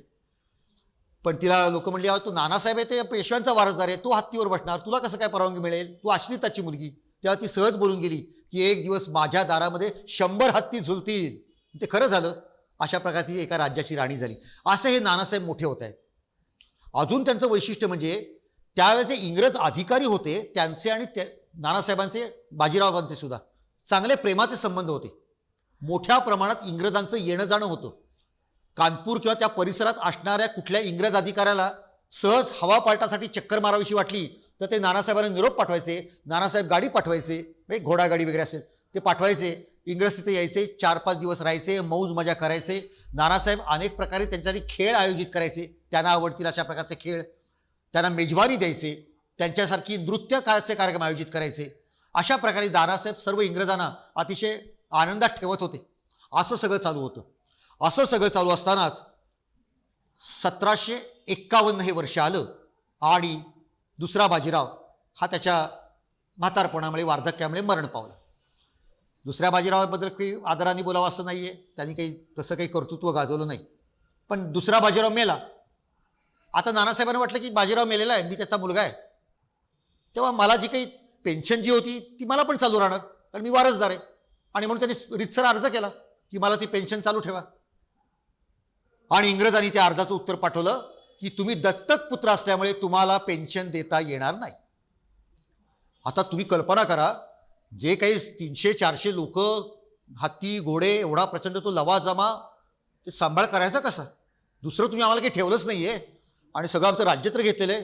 बरं, तेव्हा करार झाला तेव्हा आम्ही तुम्हाला राज्य दिलं, तेव्हा तुम्ही आम्हाला पेन्शन देण्याचं कबूल केलं होतं आणि आता तुम्ही नाही म्हणता. काय कमाल आहे. म्हणजे एक उदाहरण सांगतो मला. नानासाहेबांच्या वडिलांचा म्हणजे बाजीरावांचा मृत्यू झाला तर तिथे ते विधी असतात नंतरचे, ते विधीला नानासाहेब बसले होते आणि अशी पद्धत होती की त्यावेळेचा जो ब्राह्मण असतो त्याला काहीतरी भूमीचं दान द्यायचं असतं. तर तिथे भूमीचं दान देण्याची जेव्हा वेळ आली तेव्हा नानासाहेबांच्या लक्षात आलं आपल्याकडे टिचभर जमीन नाही आहे. एकेकाळी पेशावर ते तंजावर विशाल साम्राज्याचे स्वामी असणारे आम्ही पेशवे आणि त्याचा मी वारसदार, मी इंचभर जमीन तुम्हाला देऊ शकत नाही. तिथे सरदार विंचुरकर उभे होते, ते पुढे आले, ते म्हणले आम्हाला पेशव्यांनी अनेक गावं इनाम दिलेली, त्यातली काही गावं मी तुम्हाला देतो, ती तुम्ही दान म्हणून द्या. ते बाजीरावाला विंचुरकरांच्या दानशूरतेचा चांगलं वाटलं, पण डोळ्यात पाणी आलं की माझ्याकडं काय आहे, मी काहीच देऊ शकत नाही. हा जो काळ आहे तो फार भयंकर होता. आणि नानासाहेब अस्वस्थ झाले, अनेक अर्ज केले, विनंत्या केला, नकारच आला ठामपणे. आणि नानासाहेबांनी ठरवलं की आता ह्या ईस्ट इंडिया कंपनीच्या विरोधामध्ये कोणीतरी आपला वकील आपण इंग्लंडला पाठवू, की इंग्लंडच्या सरकारला सांगू की तुमची ही कंपनी जी भारतामध्ये आली ना ती आमच्यावरती अन्याय करते. आणि पार्लमेंटला कळलं पाहिजे, राजाला, तिथे राणी आहे त्या राणीला कळलं पाहिजे. मग कोण जाईल? आणि त्यांनी एक वकील निवडला, त्याचं नाव होतं अझीमुल्ला खान. अझीमुल्ला खान अत्यंत हुशार होता, चतुर होता, राजकारणी होता, अनेक पाश्चात्य लोकांच्या हाताखाली राहिला होता, त्याला पाश्चात्य शिष्टाचार माहीत होते, बोलण्यामध्ये अत्यंत मिठास होता, दिसायला अत्यंत देखणा होता, त्याचं व्यक्तिमत्व अत्यंत प्रभावी होतं, बघता बघता तो समोरच्याला आकर्षित करून घेऊ शकत असेल. आणि त्यामुळे सर्व दृष्टीनं वकील होण्यासाठी, राजदूत होण्यासाठी योग्य असं त्यांना तो वाटला आणि म्हणून अझीमुल्ला खानला इंग्लंडला पाठवलं. त्याला वाटलं जायचं, पार्लमेंटला सांगायचं, पार्लमेंटच्या लक्षात आलं की ते ईस्ट इंडिया कंपनीला सांगतील देऊन टाका.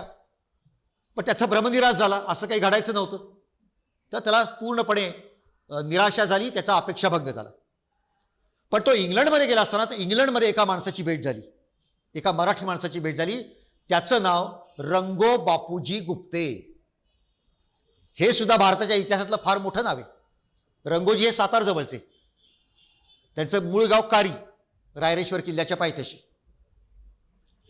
ते सातारला होते, प्रतापसिंह राजांचे सहकारी होते, अत्यंत बुद्धिमान होते, निष्ठावान होते. आणि प्रतापसिंहांना जेव्हा इंग्रजांनी हाकलून दिलं, हे जे मी मगाशी सांगितलं, तेव्हा प्रतापसिंहांच्या मनात सुद्धा हाच विचार आला होता की कुणीतरी इंग्लंडला गेलं पाहिजे आपला वकील म्हणून. आणि त्यावेळेला त्यांनी रंगोजीला हे काम सांगितलं, तू जा. आणि रंगोजी गेला इंग्लंडला. केव्हा गेला? 1839-40 तेव्हा गेला. आणि इंग्लंडमध्ये हा 14 वर्ष राहिलेला आहे. 14 वर्ष इंग्लंडमध्ये हा प्रयत्न करतोय आपल्या राजाला न्याय मिळावा म्हणून. फार मोठं काम केलेलं आहे. म्हणजे मी काही वेळेला रंगो बापूजी या विषयावरती तासाभराचं व्याख्यान केलेलं आहे, एवढं मोठं त्याचं चरित्र आहे, ते आत्ता काही सांगायला वेळ नाही. पण तिथे प्रचंड त्यांनी काम केलं. तुम्ही कल्पना करा ना, एक मराठी मनुष्य धोतर घातलेला, पगडी घातलेला, इंग्लंडमध्ये तिथल्या गावागावातनं हिंडतोय. इंग्लंडची थंडी आपल्याला माहिती आहे, बर्फ कोसळतो, ती थंडी आपल्या लोकांना सहन होत नाही. हा मनुष्य 14 वर्ष राहतोय, गावागावात हिंडतोय, गावात जातोय, इंग्लिश भाषा शिकून घेतलेली आहे, लोकांना बोलवतोय आणि म्हणतोय मी भारत नावाच्या देशातनं आलो, तिथे महाराष्ट्र नावाचं राज्य आहे, तिथे आमचा एक राजा होता, आमच्या राजाचं राज्य तुमच्या ईस्ट इंडिया कंपनी हिरावून घेतलेलं आहे, त्यांना न्याय मिळावा म्हणून मी इथं आलेलं आहे, तुम्ही तुमच्या खासदाराला सांगा, म्हणजे तो पार्लमेंटमध्ये मांडेल आणि आम्हाला न्याय मिळेल. असं त्यांनी गावागावात जाऊन केलं. काय कष्ट घेतले. जेव्हा तो परत आला ना, तेव्हा त्यांनी लिहिलेल्या वह्या नेण्यासाठी 16 बैलगाड्या लागल्या. म्हणजे खटारा, खटारा म्हणतात तो त्या काळात, खटा. किती लिखाण केलं असेल, किती काम केलं असेल. वर्तमानपत्रात लेख लिहिले त्या काळामध्ये. इंग्लंडचे एक खासदार भेटायला आले प्रतापसिंहांना काशीला की काय तुमच्या राजाच्या समस्या आहेत. इतकं त्यांनी काम केलं. अर्थात त्याला यश काही मिळायचं नव्हतं.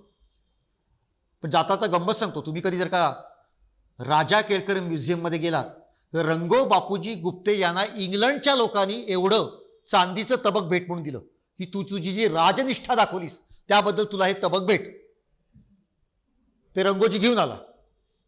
पुढे 1857चं बंड झालं. रंगोजीचं घर उद्ध्वस्त झालं, त्याच्या पुतण्याला मुलाला फाशी झाली. रंगोजी कुठं गेला कोणाला कळलंच नाही. तबक कुठं गेलं तरी कळलं नाही. 50 वर्ष तबक माहीत नव्हतं कुठे येते. पुढे 1909च्या सुमाराला म्हणजे 50 वर्षांनंतर शंकर आबाजी भिसे, आपल्याला माहिती आहे भारताचे गणितज्ञ, भारताचे एडिसन ज्यांना म्हणतात, ते इंग्लंडमध्ये गेलेले असताना तिथल्या जुना बाजार जो असतो तिथे हिंडताना त्याला ते तबक दिसलं आणि त्यांनी 5 पाऊंड देऊन ते पुन्हा विकत घेऊन पुन्हा भारतामध्ये आणलं. असा त्या तबकानी इंग्लंड भारत 2दा प्रवास केला. ते तबक आता आपल्याला राजा केळकर म्युझियममध्ये बघायला मिळतं. ते रंगोजींची आठवण येते. ते रंगोजी प्रतापसिंहांना न्याय मिळावा म्हणून तिथे राहत होते. मधल्या काळात प्रतापसिंह मरण पावले बरं का, प्रतापसिंह मरण पावले. पण रंगोजी काय म्हणले, मी राजासाठी लढत नाहीये, मी न्यायासाठी लढतोय, म्हणून मी इथंच थांबणार. थांबले आणि तिथे दोघांची भेट झाली. काय कमाले पहा. म्हणजे ज्या महाराष्ट्रामध्ये शिवाजी महाराजांच्या पासून छत्रपती आणि पेशवे म्हणजे पंतप्रधान हातात हात घालून लढले, 100 वर्ष लढले आणि प्रचंड विशाल हिंदवी साम्राज्य निर्माण केलं, आज त्या दोघांचे वारसदार म्हणजे वकील इंग्लंडमध्ये, लंडनमध्ये थेम्स नदीच्या काठावरती इंग्रजांच्या समोर भीक मागण्यासाठी एकमेकांना भेटत आहेत. काय दुर्दैवी चित्र आहे. पण ते दोघं एकमेकांना भेटले आणि दोघांनी आपल्या भावना एकमेकांकडे व्यक्त केला आणि सांगितलं, इंग्रज न्याय देणारच नाहीत. आपल्याला वाटतं ईस्ट इंडिया कंपनी वेगळी, इंग्लंडचं पार्लमेंट वेगळं, नाही वेगळं, हे एकच आहेत. न्याय देणार नाहीत. आपण न्याय भीक मागितल्यासारखा मागितला मिळणार नाही. आपल्याला न्याय मिळवायचा असेल एकच उपाय आहे, युद्ध करणे. युद्धाला पर्याय नाही. याच्यावर एकमत झालं आणि ते परत आले. त्यात तो हा जो अझीमुल्ला खान होता तो तिथून कॉन्स्टँटिनोपल ज्याला म्हणतात, तिथे क्रिमियन युद्ध चालू होतं, ते युद्ध बघायला गेला होता. कशासाठी? तिथं रशियाने इंग्रजांचा पराभव केला होता. कारण भारतामध्ये काय वाटायचं, इंग्रज म्हणजे अजिंक्य. पण ते जेव्हा बघितलं अझीमुल्ला खाननी, अरे इंग्रजांचा सुद्धा पराभव होऊ शकतो. आणि अझीमुल्ला खाननी रशियन लोकांशी बोलणी केली की जर आम्ही भारतामध्ये स्वातंत्र्य संग्राम केला तर तुम्ही आमच्या मदतीला या. ते हो म्हणाले होते. आणि असा हा अझीमुल्ला खान आला. आणि तोपर्यंत नानासाहेबांच्या मनात सुद्धा हा विचार होताच की आपण लढलं पाहिजे, युद्ध केलं पाहिजे. आणि मग नानासाहेब, तात्या टोपे, झाशीची राणी, नानासाहेबांचे भाऊ होते बाळासाहेब पेशवे, नानासाहेबांचा एक पुतण्या होता रावसाहेब पेशवे, हे सगळे एकत्र आले आणि नंतर रंगोबापूजी सुद्धा त्यांना भेटायला गेले आणि सगळ्यांनी एकत्र येऊन निर्णय घेतला की युद्ध झालं पाहिजे. आता युद्ध झालं पाहिजे म्हणणं सोपं आहे, करायचं कसं? काय आहे आपल्याकडं? इंग्रज शस्त्र आहे, नुसती शस्त्र आहेत नाही, अत्याधुनिक आहे. म्हणजे त्यांचा एक बंदूकधारी आपल्या 100 भारी आहे, कारण त्याची बंदूक ही वेगळी आहे आपल्यापेक्षा, लांब पल्ल्याची आहे. त्याच्यामुळे अत्याधुनिक सायन्स त्यांचं प्रगत आहे आपल्यापेक्षा. त्यांच्याकडं वाहतुकीची साधन आहे, त्यांच्याकडे उत्तम पोलीस यंत्रणा आहे, त्यांच्याकडे सैन्य आहे, संदेशवहन आहे, सर्वात महत्त्वाचं म्हणजे शिस्त आहे, प्रखर राष्ट्रभक्ती आहे. आणि सगळ्या भारतभर एकच इंग्रज आहेत ना. याच्यावर आमच्याकडे काय, भारतामध्ये तुम्हाला माहिती आहे जेव्हा भारत स्वतंत्र झाला, वल्लभभाई पटेल 550 संस्थानिक होते हो त्यावेळेला. म्हणजे भारत हा 550 तुकड्यांमध्ये विभागला होता. किती प्रकारचे राजे,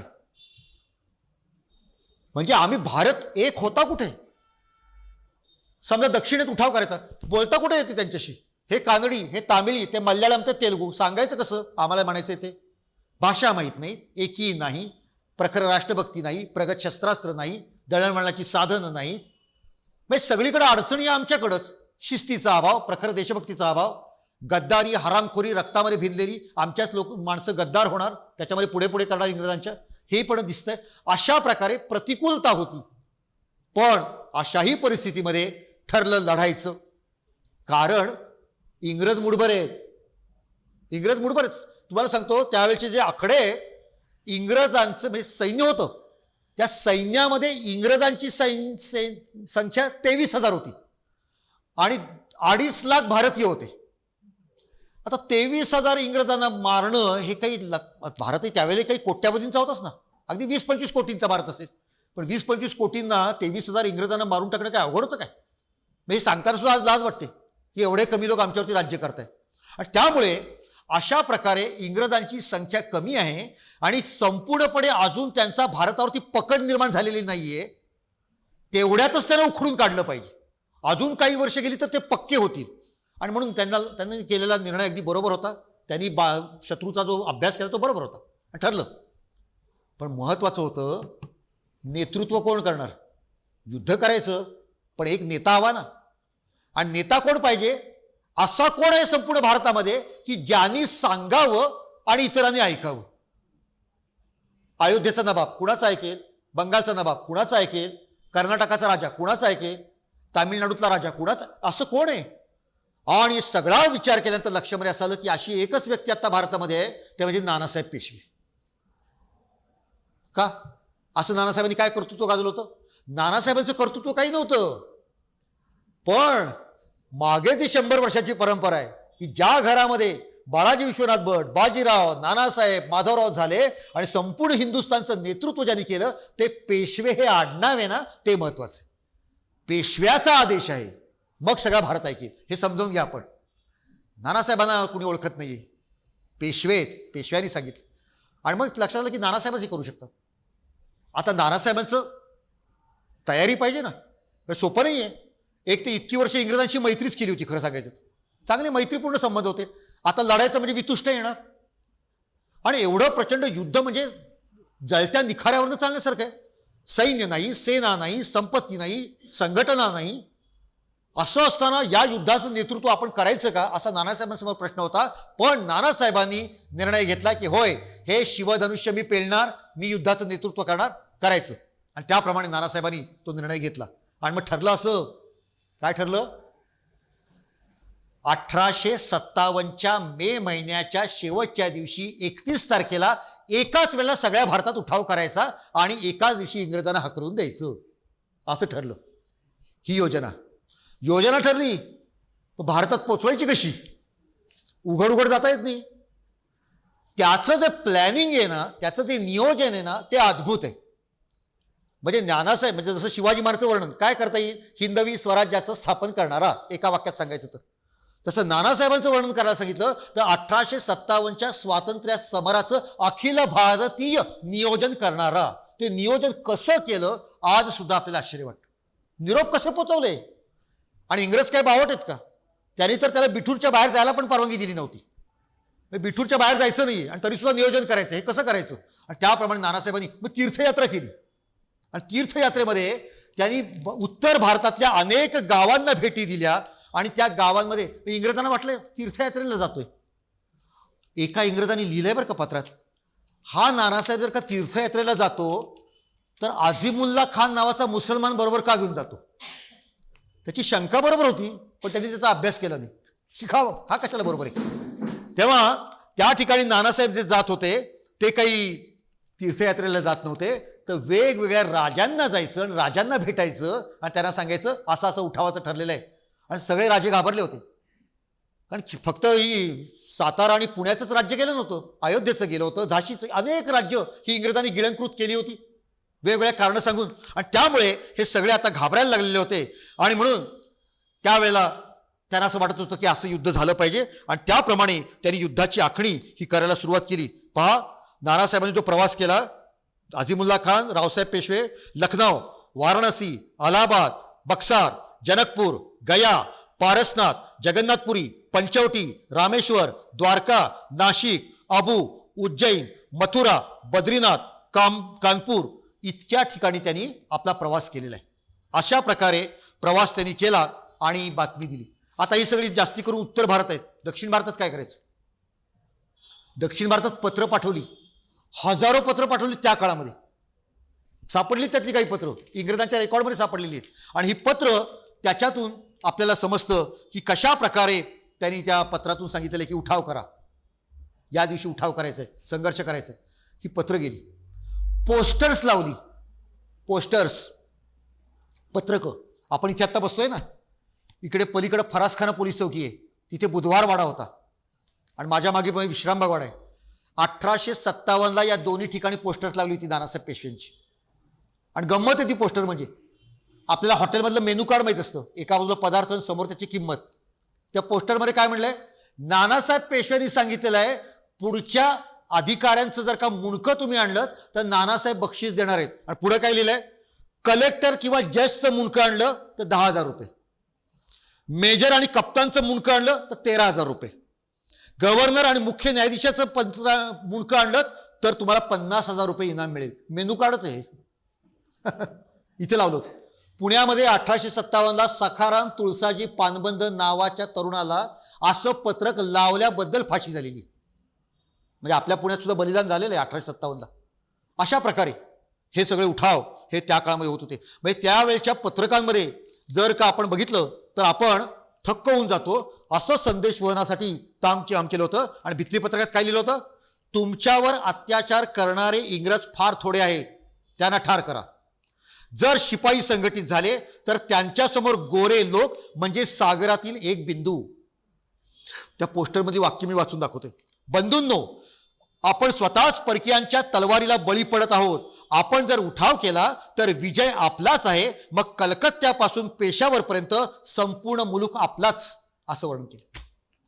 आणि एक गंमत सांगतो, संदेश गुप्तपणे पाठवायचा होता, भीती होती. काय केलं असेल? जगाच्या इतिहासात अशा प्रकारचं संदेशवहन अद्भुत आहे. 2 प्रतीकं निवडली होती. एक म्हणजे लाल रंगाचं कमळ आणि दुसरं भाकरी किंवा चपाती. कमळ हिंट आहे. म्हणजे एखाद्या गावात कमळ यायचं, ते आईने घेतलं, वडिलांनी घेतलं, मुलांनी घेतलं, सगळ्यांनी बघितलं, शेजारच्या घरात, मग शेजारच्या घरात, मग शेजारच्या घरात, हातात कमळ आलं. भाकरी आली की भाकरीचा एक तुकडा यांनी खाल्ला, त्याला दिला, त्यांनी खाल्ला, त्यांनी खाल्ला, त्यांनी खाल्ला, गावातल्या सगळ्यांनी खाल्ला. आता या गावातल्या लोकांनी भाकऱ्या करा, आसपासच्या गावात वाटा. इंग्रज वैतागले, भाकऱ्या जप्त केल्या, त्या फाडून बघितल्या, आत काही लिहिलंय का? काही सापडे ना. कुठलाही शब्द न वापरता केलेलं संदेशवहन, भाकरी आणि कमळ म्हणजे युद्धाचं निमंत्रण, आपल्याला लढायला यायचं. अद्भुत आहे. त्यामुळे अशा प्रकारे ही पत्र आपल्याला सगळीकडे पाहायला मिळतात. दक्षिणेत नरगुणकर भावे यांच्याकडे एक जाहीरनामाच मिळाला आहे. धोंडोपंत म्हणायचे, नानासाहेब म्हणजे धोंडोपंत, त्यांचा जाहीरनामा मिळाला आहे. आणि त्यात असं म्हणलेलं आहे, कर्नाटकातल्या लोकांसाठी येतो. त्यात म्हणलं आहे, या काफीर इंग्रजांनी हिंदू मुसलमानांची राज्ये ताब्यात घेतली, राजवंशजांना तुरुंगात टाकले. आता ते स्वतः राज्याचा उपभोग घेत आहेत. मला म्हणजे नानासाहेब पेशवे, परमेश्वराने या काफरांना शिक्षा करण्यासाठी योजले आहे. त्यासाठी राज्यांची पुनर्स्थापना करण्याचे आणि आपल्या देशाच्या संरक्षणाचे काम मी अंगीकारले आहे. मी नर्मदेच्या उत्तरेकडील प्रदेश जिंकलेला आहे. काफिरांच्या सत्तेखाली राहणे लज्जास्पद आहे. म्हणून तुम्ही शौर्याने आपल्या तलवारी बाहेर काढा आणि कुठलीही दयामाया न दाखवता या काफिरांचा निपात करा. हे वीरांनो, अन्यायाचा सूड घेण्यासाठी ही चांगली वेळ आहे. ही संधी तुम्ही घालवली तर तुम्ही मूर्ख आहात असे समजले जाईल. इंग्रजांना या देशातून हाकलून लावण्यासाठी ही सुवर्ण संधी आहे. काय भाषा आहे! अशा प्रकारची पत्र ही ती होती. त्या काळातल्या कविता आहेत. कविता हे समाजाच्या मनाचं प्रतिनिधित्व करतात. आझिमुल्ला खान याची कविता आहे, त्यातल्या 2 ओळी वाचून दाखवतो. आया फिरंगी दूर से ऐसा मंत्र मारा, लूटा दोनों हाथ से प्यारा वतन हमारा, तोड़ गुलामी की जंजीरें बरसाओ अंगारा, यह है आजादी का झंडा, इसे सलाम हमारा, इसे सलाम हमारा. मी या अशा प्रकारची, ही मला वाटतं पहिली देशभक्तीची कविता असेल. आज आपल्याला देशभक्तीची काव्य अनेक आहेत, पण अशा प्रकारची कविता ही आहे. आपल्या महाराष्ट्रात ज्ञानप्रकाश नावाचं वृत्तपत्र होतं. त्याच्यामध्ये 1856 मध्ये छापलेली कविता आहे. त्यातल्या 4 ओळी सांगतो तुम्हाला. काय म्हणतात बघा. हिंदुस्तानचे हिंदू लोक जागे व्हा तुम्ही अजूनी, आपल्या घरात चोर शिरले नेले सारे ठकवूनी, घरचा मालक घरात असता दुसरा म्हणतो मालक मी, हिंदुस्तानचे तसेच झाले भलताच चालवतो हुकमी. हा हुकूम चालवतो. अशा कवितांमधनं आपल्याला हे पाहायला मिळतं की कसा हा क्रांतीचं हे वातावरण हे निर्माण झालेलं होतं. आणि म्हणून आता ही ठिणगी पडलेली होती आणि त्याप्रमाणे सुरुवात झाली. आपल्याला ते माहिती, मंगल पांडे, एनफिल्ड नावाच्या बंदुका होत्या, त्याचे काडतूस होतं, ते काडतूस दाताने तोडावं लागायचं. त्याला गायीच्या आणि डुकराची चरबी लावलेली होती आणि म्हणून ते चिडले. गाय हिंदूंना पूजनीय तर डुक्कर मुसलमानांना निषिद्ध. हिंदू मुसलमान चिडले आणि उठाव झाला. पहिला मंगल पांडेनी केला, त्याला फाशी झाली. आणि ती बातमी मेरठ किंवा मिरत या ठिकाणच्या सैनिकांमध्ये समजली आणि 10 मे 1857ला युद्धाची पहिली ठिणगी पडली आणि त्याने उठाव केला. आणि तिथून मेरठ ताब्यात घेतल्यानंतर ते दिल्लीकडे निघाले. एका बाजूला ते उठाव केला, ते क्रांतिकारक होते, त्यांच्याबद्दल आपल्या मनात आदर आहे, पण बेशिस्त झाली. ठरलं होतं 31 मे. 21 दिवस थांबले असते तर काय बिघडलं असतं. पण उठाव झाल्यामुळे इंग्रज काही प्रमाणात सावध झाले आणि त्यामुळे उठावाला सुरुवात झाली आणि या सगळ्या लोकांनी प्रचंड प्रमाणात दिल्लीवरती हल्ला करून दिल्लीतल्या बहादूरशाह जफरला बाहेर काढलं. म्हातारा झाला होता, शेवटचा मोगल बादशाह, थकला होता, इंग्रजांच्या कैदेत होता, त्याला बाहेर काढलं. 84 वर्षाचं वय होतं त्याचं आणि त्याला त्या ठिकाणी गादीवरती बसवलं आणि त्यांनी सुद्धा ते करायला मान्य केलं आणि एक प्रकारे ग्वाही फिरवली, दिल्लीचा बादशाह पुन्हा तिथे बसलेला आहे आणि इंग्रजांचं राज्य आम्ही घालून दिलेलं आहे, अशा प्रकारचं त्या ठिकाणी होईल. आणि जसं फटाक्यांची माळ पेटावी ना तसं भरा सगळ्या ठिकाणी उठावाला सुरुवात झाली. आधी दारुगोळा ठासून भरला होता नानासाहेबांनी, म्हणून ठिणगी पडली आणि स्फोट झाला. आणि आपल्याला बघायला मिळतंय इंग्रजांच्याच कागदपत्रांमधनं कुठे कुठे उठाव झाला. मे महिन्यात फिरोजपूर, मुरादाबाद, अलीगड, पेशावर, लखनौ. जून महिन्यात वाराणसी, कानपूर, झांसी, लुधियाना, ग्वाल्हेर, फैजाबाद. जुलै महिन्यात इंदोर, महू, आग्रा, रांची, हैदराबाद, कराची, अहमदाबाद, ढाका. मी निवडक नावं घेतोय, शेकडोनी नावं आहेत. ही नावं वाचताना प्रत्येक नावाच्या मागे नानासाहेबांचं प्लॅनिंग हे आपल्या लक्षामध्ये येतं. हे कसं घडलं. आता एक गंमत घडली, विनोदच घडला. नानासाहेब बिठूरमध्ये आहेत, त्यांना कळलं की आधीच उठाव झाला आपल्या प्लॅनिंगच्या. कानपूरला इंग्रज होते, ते घाबरले की अरे बापरे उठाव येत आहेत आणि ते हल्ले करतायत. काय केलं कानपूरच्या इंग्रजांनी, त्यांनी नानासाहेबांना निरोप पाठवला, तुम्ही आमच्या रक्षणाला या. किती गंमत आहे पहा. म्हणजे शिवाजी महाराजचा गनिमी काव आपल्याला माहिती, शत्रूला बेसावत ठेवणे. इथं शत्रूला इतकं बेसावत ठेवलंय की शत्रू आपल्या रक्षणाला कुणाला बोलवतोय, ज्यांनी संपूर्ण उठावाचं प्लॅनिंग केलं त्याच्या नेत्याला बोलवतोय. म्हणजे मी माझ्या पुस्तकात लिहिलंय की बर्फाच्या गोळ्यांनी आगीच्या ज्वालेला म्हणायचं तू माझं रक्षण करायला ये, असं म्हणण्यासारखं नाही काय. तसंच झालं. नानासाहेब ही संधी कशाला सोडतायत. नानासाहेब सैनिक घेऊन कानपूरला आले, सगळीकडे चौक्या पहारे बसवले आणि जसे उठाव करणारे क्रांतिकारक आले, नानासाहेब म्हणले लुटा सगळं आपलंच आहे. आणि शस्त्र आणि खजिना क्रांतिकारकाने लुटला. तिथे इंग्रजांचे डोळे उघडले की नानासाहेबांना ह्याच्यामध्ये सगळा पुढाकार आहे आणि कानपूर स्वतंत्र झालं. उठाव करणारे आधी दिल्लीकडे निघाले पण परत मागे आले आणि कानपूरमध्ये त्यांनी नानासाहेबांना आपला राजा घोषित केलं. इतकंच नाही, त्यांनी नानासाहेबांना बिठूरला नेलं आणि बिठूरमध्ये नानासाहेबांचा भव्य राज्याभिषेक सोहळा संपन्न झाला. बिठूरच्या वाड्यामध्ये जणू काही आपण स्वतंत्र झालो अशा प्रकारे त्यांनी त्या ठिकाणी आदेश दिला होता. आणि नानासाहेबांनी आपले लष्करी अधिकारी नेमले, सेनापती नेमले, ही सगळी काम सुरू केलं आणि नानासाहेबांची भव्य अशी मिरवणूक त्या ठिकाणी काढण्यात आली. असं सगळं हे चालू होतं. आता मात्र इंग्रज लक्षात आलं की भयंकर आहे आणि इंग्रजांनी त्यांचा राक्षसी थैथाट सुरू झाला. तो व्हीलर असेल किंवा तो ब्रिगेडियर नील असेल, कॅप्टन नील असेल किंवा हॅवलॉक असेल, ब्रिगेडियर हॅवलॉक, भयंकर अत्याचार आहेत, भयंकर राक्षसी अत्याचार त्यांनी केलेले आहेत त्यावेळेला. आणि कानपूरमध्ये इंग्रजांना कोंडून ठेवलं होतं आपण. नानासाहेब म्हणले त्याला सोडून द्या, बायका मुलं ठेवली त्यांना कशाला, ते सोडून द्या. पण या नीलनी जे अत्याचार केले होते त्याच्या बातम्या ज्या क्रांतिकारकांकडे आल्या होत्या, जेव्हा त्या बायका होडीमध्ये बसून पळून जायला निघाल्या तेव्हा काही लोकांचा संतापाचा उद्रेक झाला आणि त्यांना बायकांना सुद्धा मारलं, इंग्रज बायकांना मारलं. झालं काय, इंग्रजांनी पुढच्या काळात नानासाहेबांना बदनाम करण्यासाठी याचा उपयोग केला की नानासाहेबांच्या आदेशावरून आमच्या इंग्रज बायकांना मारलं. उलट आहे खरं, नानासाहेबांनी उलट त्या बायकांना सुरक्षित काढण्यासाठी होड्यांचा इंतजाम केला होता, व्यवस्था केलेली होती. अशा प्रकारे आपल्याला त्या ठिकाणी पाहायला मिळतं. आणि या सगळ्या लोकांनी पुन्हा कानपूरवरती आक्रमण केलं आणि मग ती युद्ध झालेली आहेत. कानपूरचं युद्ध झालं, नानासाहेब बिठूरला गेले, बिठूरचं युद्ध झालं. स्वाभाविकपणे आपली ताकद कमी पडली, आपली शस्त्रास्त्र मागासलेली होती, आपण विज्ञानामध्ये कमी पडलो आणि मग कानपूरला आपला पराभव झाला, बिठूरला आपला पराभव झाला आणि नाईलाजाने ते सोडून नानासाहेबांना जावं लागलं. मग ते कुठे गेले, ते लखनौला गेले. लखनौला बेगम हजरत महल नावाची राणी होती, ती पण उठावामध्ये सहभागी होती. तिने नानासाहेबांचं स्वागत केलं, लखनौ लढायला लागलं. पण त्या ठिकाणी कॅम्पेबल नावाचा अधिकारी आला होता इंग्रजांचा, त्याच्याकडे लाखाची सैन्य होतं. सैन्याची संख्या पण अफाट आणि शस्त्र मगाशी सांगितल्याप्रमाणे अतिशय चांगलं होतं. प्रचंड युद्ध हे त्या ठिकाणी झालं आणि शेवटी त्यांनी या अयोध्येचा हा सगळा परिसर, अवध आणि लखनौ हा परिसरातनं या सगळ्या क्रांतिकारकांना, आणि या नानासाहेब असतील, रावसाहेब असतील, बाळासाहेब असतील, बेगम हजरत महल असेल, या सगळ्यांना मागं रेटायला सुरुवात केली. इतकं मागं की शेवटी नानासाहेब नेपाळच्या जंगलात गेले आणि नेपाळच्या जंगलामध्ये जाऊन त्यांनी आश्रय घेतला. अतिशय वाईट अवस्था झाली त्यांची. इकडे तात्या टोपे लढले. तात्या टोपे विलक्षण व्यक्तिमत्व आहे, त्यांच्यावरती अनेक चरित्र आहेत, पुस्तकं आहेत. शिवाजी महाराजचा गनिमी कावा ज्यांनी अतिशय चांगल्या प्रकारे आत्मसात केला आणि संपूर्ण ते दक्षिण भारतामध्ये आले आणि दक्षिण भारतामध्ये त्यांनी युद्ध चालू ठेवली होती. पण दुर्दैवाने तात्या टोप्यांना अटक झाली आणि त्यांना फाशीची शिक्षा झाली. झाशीची राणी लढली, विलक्षण पराक्रम केलेला आहे.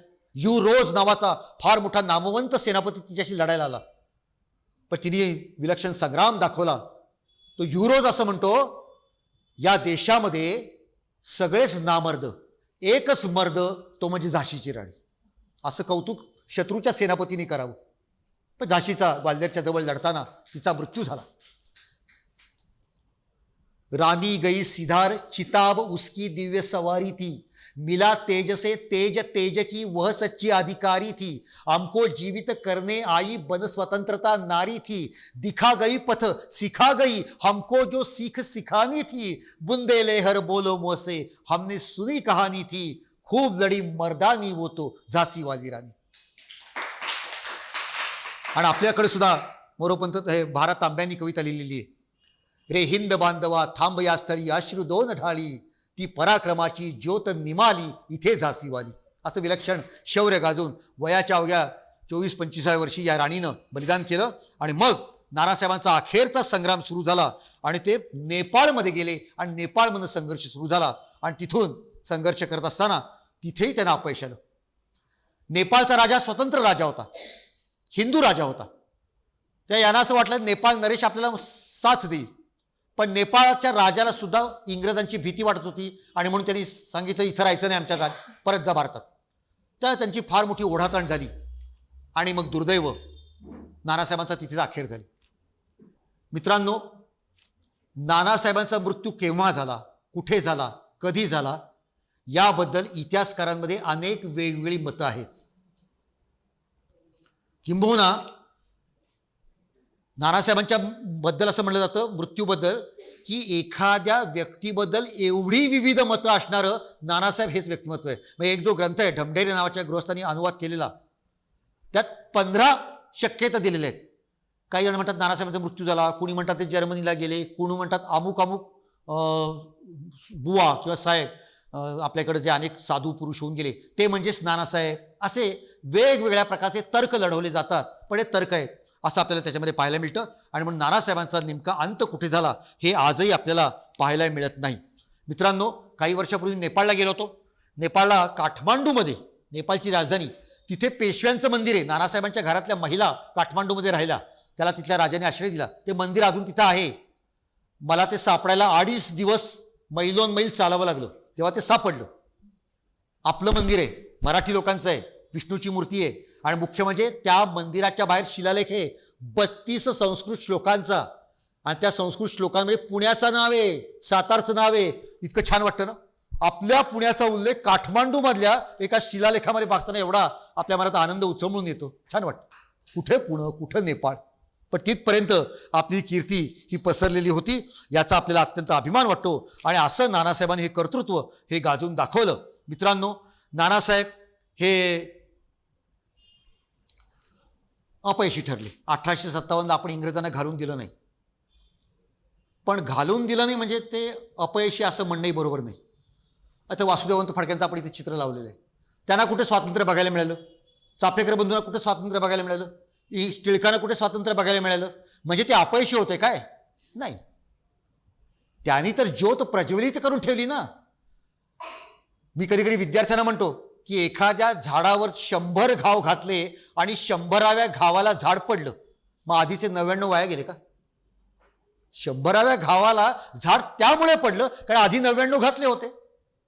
किंबहुना पहिला घाव जास्ती महत्वाचा, कारण त्यावेळेला यश दिसत नव्हतं, तरी जो घाव घातला तो जास्ती महत्वाचा आहे. त्या 1857च्या स्वातंत्र्य समरातनं जी ज्योत प्रज्वलित झाली ती महत्वाची आहे. आणि खरंच आहे, 1857 झालं. 1845ला ज्या वेणगावला नानासाहेब जन्माला आले तिथून काही मैलांवरती शिरढोण आहे, तिथे वासुदेव बळवंत फडके जन्माला आले होते. 1857चं स्वातंत्र्य समर झालं तेव्हा वासुदेव बळवंत फडके 12 वर्षाचे होते. ते कथा ऐकत होते. झाशीची राणी लढली, नानासाहेब लढले, तात्या टोपे लढले. या मुलाच्या अंगातलं रक्त सळसळत होतं.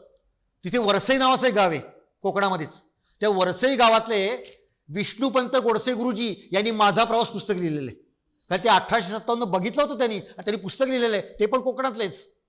अशा प्रकारे 1857 यांनी वासुदेवरावांना प्रेरणा दिली, त्यांनी चाफेकरांना प्रेरणा दिली, चाफेकरांनी सावरकरांना प्रेरणा दिली आणि सावरकरांनी देशात अनेक क्रांतिकारक निर्माण केले. आणि म्हणून 1857 याचा आम्हाला अभिमान वाटतो. आम्ही लढलो, आम्ही प्रयत्न केला आणि ते मराठी होते. म्हणजे छत्रपती शिवाजी महाराजांची स्वातंत्र्याची प्रेरणा अजूनही त्यांच्या रक्तामध्ये वाहत होती हे आपल्याला पाहायला मिळतं. आणि म्हणून आपण त्यांच्याबद्दल कृतज्ञ असलं पाहिजे. आजच्या या माझ्या व्याख्यानाचा शेवट करत असताना नानासाहेब नेपाळला होते ना, तिथून जे त्यांनी पत्र पाठवले इंग्रजांना, त्या पत्रातला एक उतारा वाचून मी आज शेवट करतोय. सगळ्या बाजूनी पराभव. तात्या टोपे आपला सहकारी गेला, आपली झाशीची राणी आपली मैत्रीण ती मरण पावली. स्वतः नानासाहेबांचा भाऊ इंग्रजांच्या समोर शरण आला. सैन्य नाही, शस्त्र नाही, सहकारी नाही, कुठेतरी लांब जंगलामध्ये राहावं लागतंय. सगळी स्वप्न उद्ध्वस्त झालेली आहेत. आणि अशा वेळेला नानासाहेब पत्र पाठवतात इंग्रजांना. इंग्रज म्हणतात ये शरण. इंग्रजांनी नानासाहेबांना पकडण्यासाठी किती बक्षीस लावलं होतं माहितीये? 1,00,000 रुपयाचं. 200 वर्षापूर्वीचे 1,00,000 म्हणजे आता काही अब्जामध्ये होईल. 1,00,000 रुपयाचं बक्षीस. आणि जो नानासाहेबांना पकडून देईल त्यांनी जर का पूर्वी इंग्रजांच्या विरुद्ध काही क्रांतिकार्य केलं असेल तर त्याला माफ करण्यात येईल. म्हणजे एक प्रकारे लालूच दाखवली होती. इतके इंग्रज घाबरत होते नानासाहेबांना. आणि असे नानासाहेब शेवटच्या काळात इंग्रजांना पत्र लिहितात. त्या पत्रात ते काय म्हणतात? मी जिवंत आहे तोपर्यंत तुमच्याशी लढत राहीन. मी कोणत्याही प्रकारे अपराधी नाही. तुमच्यासारख्या बलाढ्य राष्ट्राला 2 वर्षे लढूनही माझे काही नुकसान करता आले नाही. हे आश्चर्य नव्हे काय? आपली लवकरच रणांगणावरती पुन्हा गाठ पडेल. काय कमाल आहे, पुन्हा लढणारे. मग तुम्ही पाहालच तुमचे रक्त सांडून गुडघ्या एवढ्या नद्या वाहतील, रक्ताच्या नद्या वाहतील. तुमच्यासारख्या बलाढ्य राष्ट्राला मी एकटाच शत्रू उरलो याचा मला अभिमान वाटतो. मृत्यू कधीतरी येणारच आहे, तेव्हा मरणाचे भय बाळगण्याचे कारण काय? मी पकडला गेलो किंवा मला फाशी झाली तरी जोपर्यंत माझ्यात प्राण आहे तोपर्यंत मी तुमच्याशी संघर्ष करत राहणार आहे. या स्वातंत्र्य संग्रामात मी हातात घेतलेली तलवार कधीही कधीही खाली ठेवणार नाही. विलक्षण उल्लेख, विलक्षण. हे शब्द नाही आहेत, हे स्वातंत्र्य प्राप्तीच्या संग्रामातल्या यज्ञातले वेदमंत्र आहेत. मित्रांनो, काही वर्षापूर्वी मी त्या वेणगावला गेलो होतो. तिथल्या लोकांना बोलवलं, म्हणलं तुम्हाला माहिती का इथं कोण जन्माला आलं? ते म्हणले नाही. म्हणलं नानासाहेब जन्माला आले इथे. उत्तर भारतामध्ये नानासाहेबांचा भव्य पुतळा आहे, भव्य स्मारक आहे, त्यांच्या नावाची बाग आहे. उत्तर भारताने त्यांचं कृतज्ञतेने स्मरण ठेवलेलं आहे. आपण दक्षिण भारतात आपणच मागं पडलो. आणि म्हणून आत्तासुद्धा मी गेले काही महिने वेणगावला जातोय. अहो 200 वर्ष सुरू झालं त्यांच्या जन्माचं. काहीतरी मोठा कार्यक्रम करा, इथे पुतळा निर्माण करा. महाराष्ट्रातल्या मुलांना कळू दे की संपूर्ण भारतामध्ये जो स्वातंत्र्याचा संग्राम झाला त्याचं नियोजन आपल्या मराठी माणसाने केलं होतं. तुम्हाला तामिळनाडूतलं कोईम्बतूर माहिती का? कोईम्बतूर नाव. त्या कोईम्बतूरच्या जवळ खेडेगाव आहे. त्या खेडेगावामध्ये एक साधू होता. तो साधू मंदिरात जाऊन प्रार्थना करायचा. इंग्रजांनी त्या मठातल्या काही लोकांना फितवलं की हा साधू प्रार्थनेत काय म्हणतो आम्हाला येऊन सांग. त्यांनी सांगितलं. ते इंग्रजांनी आपल्या रिपोर्टमध्ये लिहिलेलं आहे. तो आपल्याला इंग्लंडमध्ये मिळाला आहे का इतिहास संशोधकाला? काय लिहिलं आहे? तो साधू कोईम्बतूर कुठे, तामिळनाडू कुठे, नानासाहेब कुठे, बिठूरला. तो साधू म्हणतोय या देशातलं इंग्रजांचं राज्य जाऊ दे आणि या संपूर्ण भारतावरती नानासाहेब पेशव्यांचं राज्य येऊ दे. हे तामिळनाडूपर्यंत गेलेलं आहे ना. हा कसा गेलाय संदेश तिथपर्यंत? त्या काय ती वर्तमानपत्र होती का फोटो छापून येत होता? कसं कळलं त्याला? कोण नानासाहेब त्याला कसं कळलं? हे जे केलंय ना ते अद्भुत. आणि म्हणून आज मी तर तुम्हाला विनंती करतोय या वर्षभरामध्ये आपण पुण्यात सुद्धा एखादा कार्यक्रम करावा नानासाहेब पेशव्यांच्यावरती आणि त्याचं स्मरण करावं अशी इच्छा आहे. तेव्हा तो कार्यक्रम झाला तर आपण सर्वांनी अवश्य या, आपल्या सगळ्या मित्रांना घेऊन या. आणि म्हणून या नानासाहेबांना मी वंदन करतो. 15 ऑगस्ट 1947ला पुण्याच्या आकाशवाणीवरती कविता होती वसंत बापटांची. त्या कवितेचे शब्द होते, फकीरांनी शदयज्ञ मांडिले, वेदीवरती रक्त सांडले, त्या रक्ताची क्षितिजावर ये आरुण मंगल लाट, शतकानंतर आज उगवली पहिली रम्य पहाट. 100 वर्षानंतर रम्य पहाट उगवली, पण त्यासाठी अनेकांनी बलिदान दिलं होतं. त्या वीरांमधलं अत्यंत एक महत्त्वाचं नाव नानासाहेब पेशवे. त्यांना मी वंदन करतो आणि या ठिकाणी थांबतो.